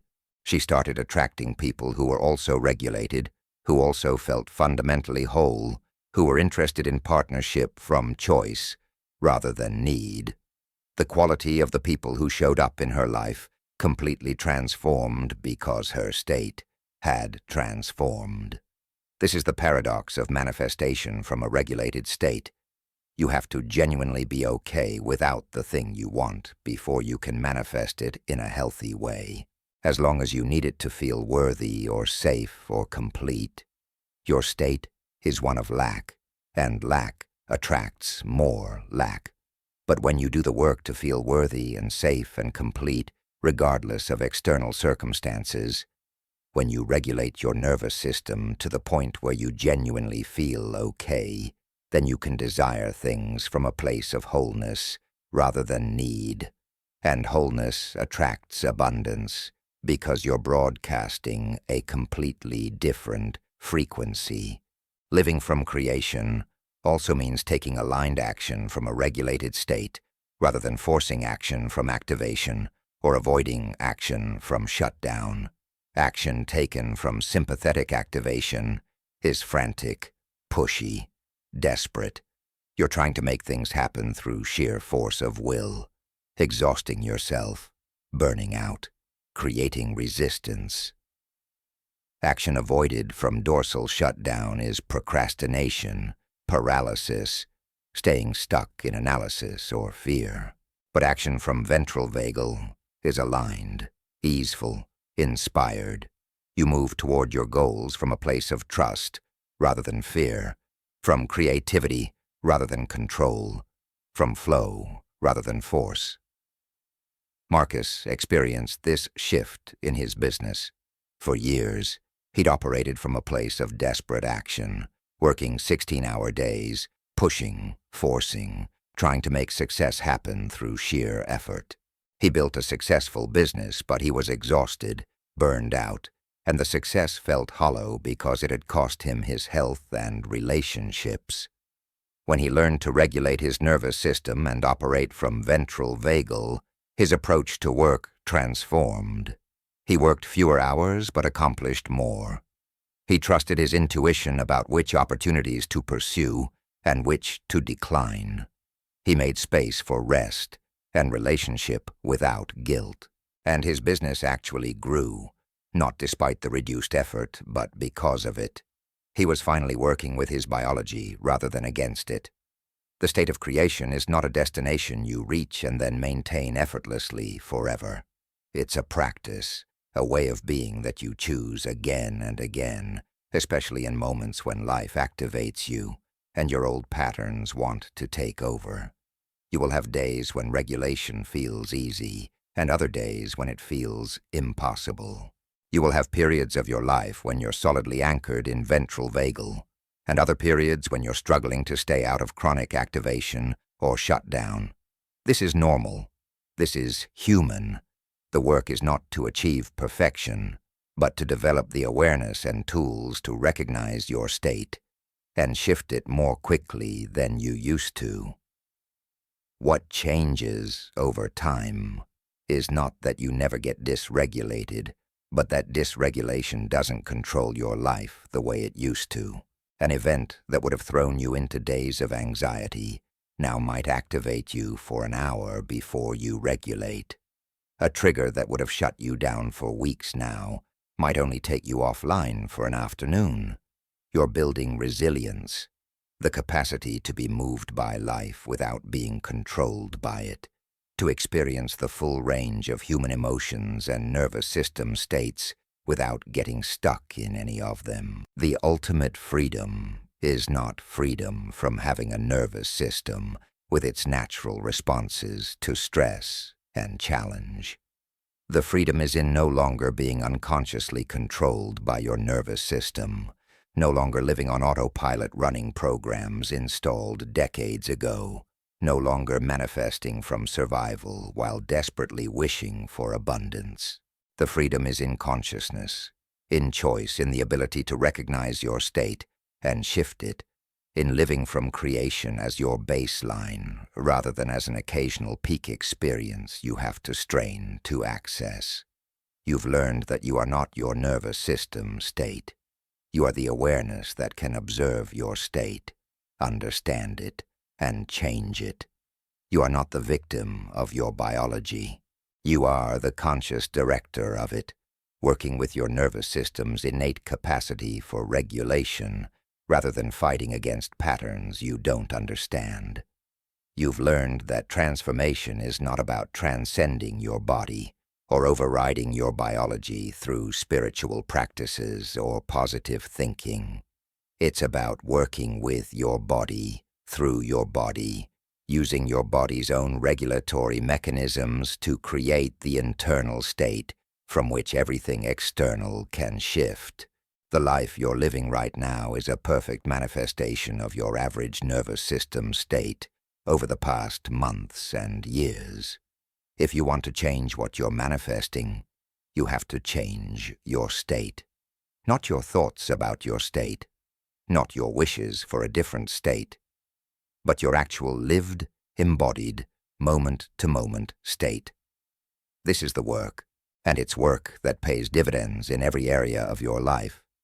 Because state affects everything.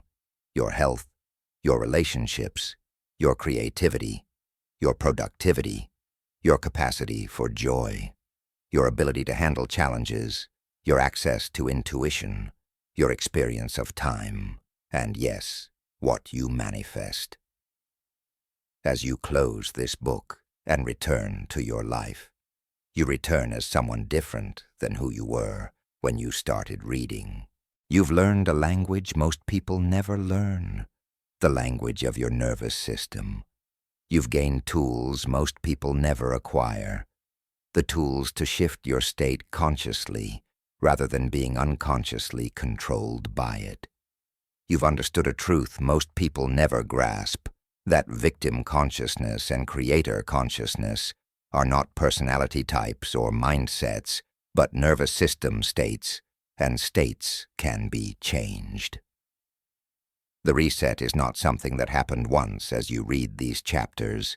The reset is happening now, in this moment, as you choose to check your state, as you choose to regulate when you notice dysregulation, as you choose to live from ventral vagal rather than from survival, as you choose creation over reaction. The reset is every conscious choice you make to work with your nervous system rather than against it, to honor your body's wisdom rather than override it, to trust the process of regulation rather than forcing change through willpower alone. You are no longer a victim of your past, your trauma, your conditioning, or your circumstances. You are becoming a conscious creator, working with the most sophisticated technology in the known universe, your own nervous system, to broadcast a signal into the quantum field that matches the life you truly want to live. The field is listening. It's always been listening.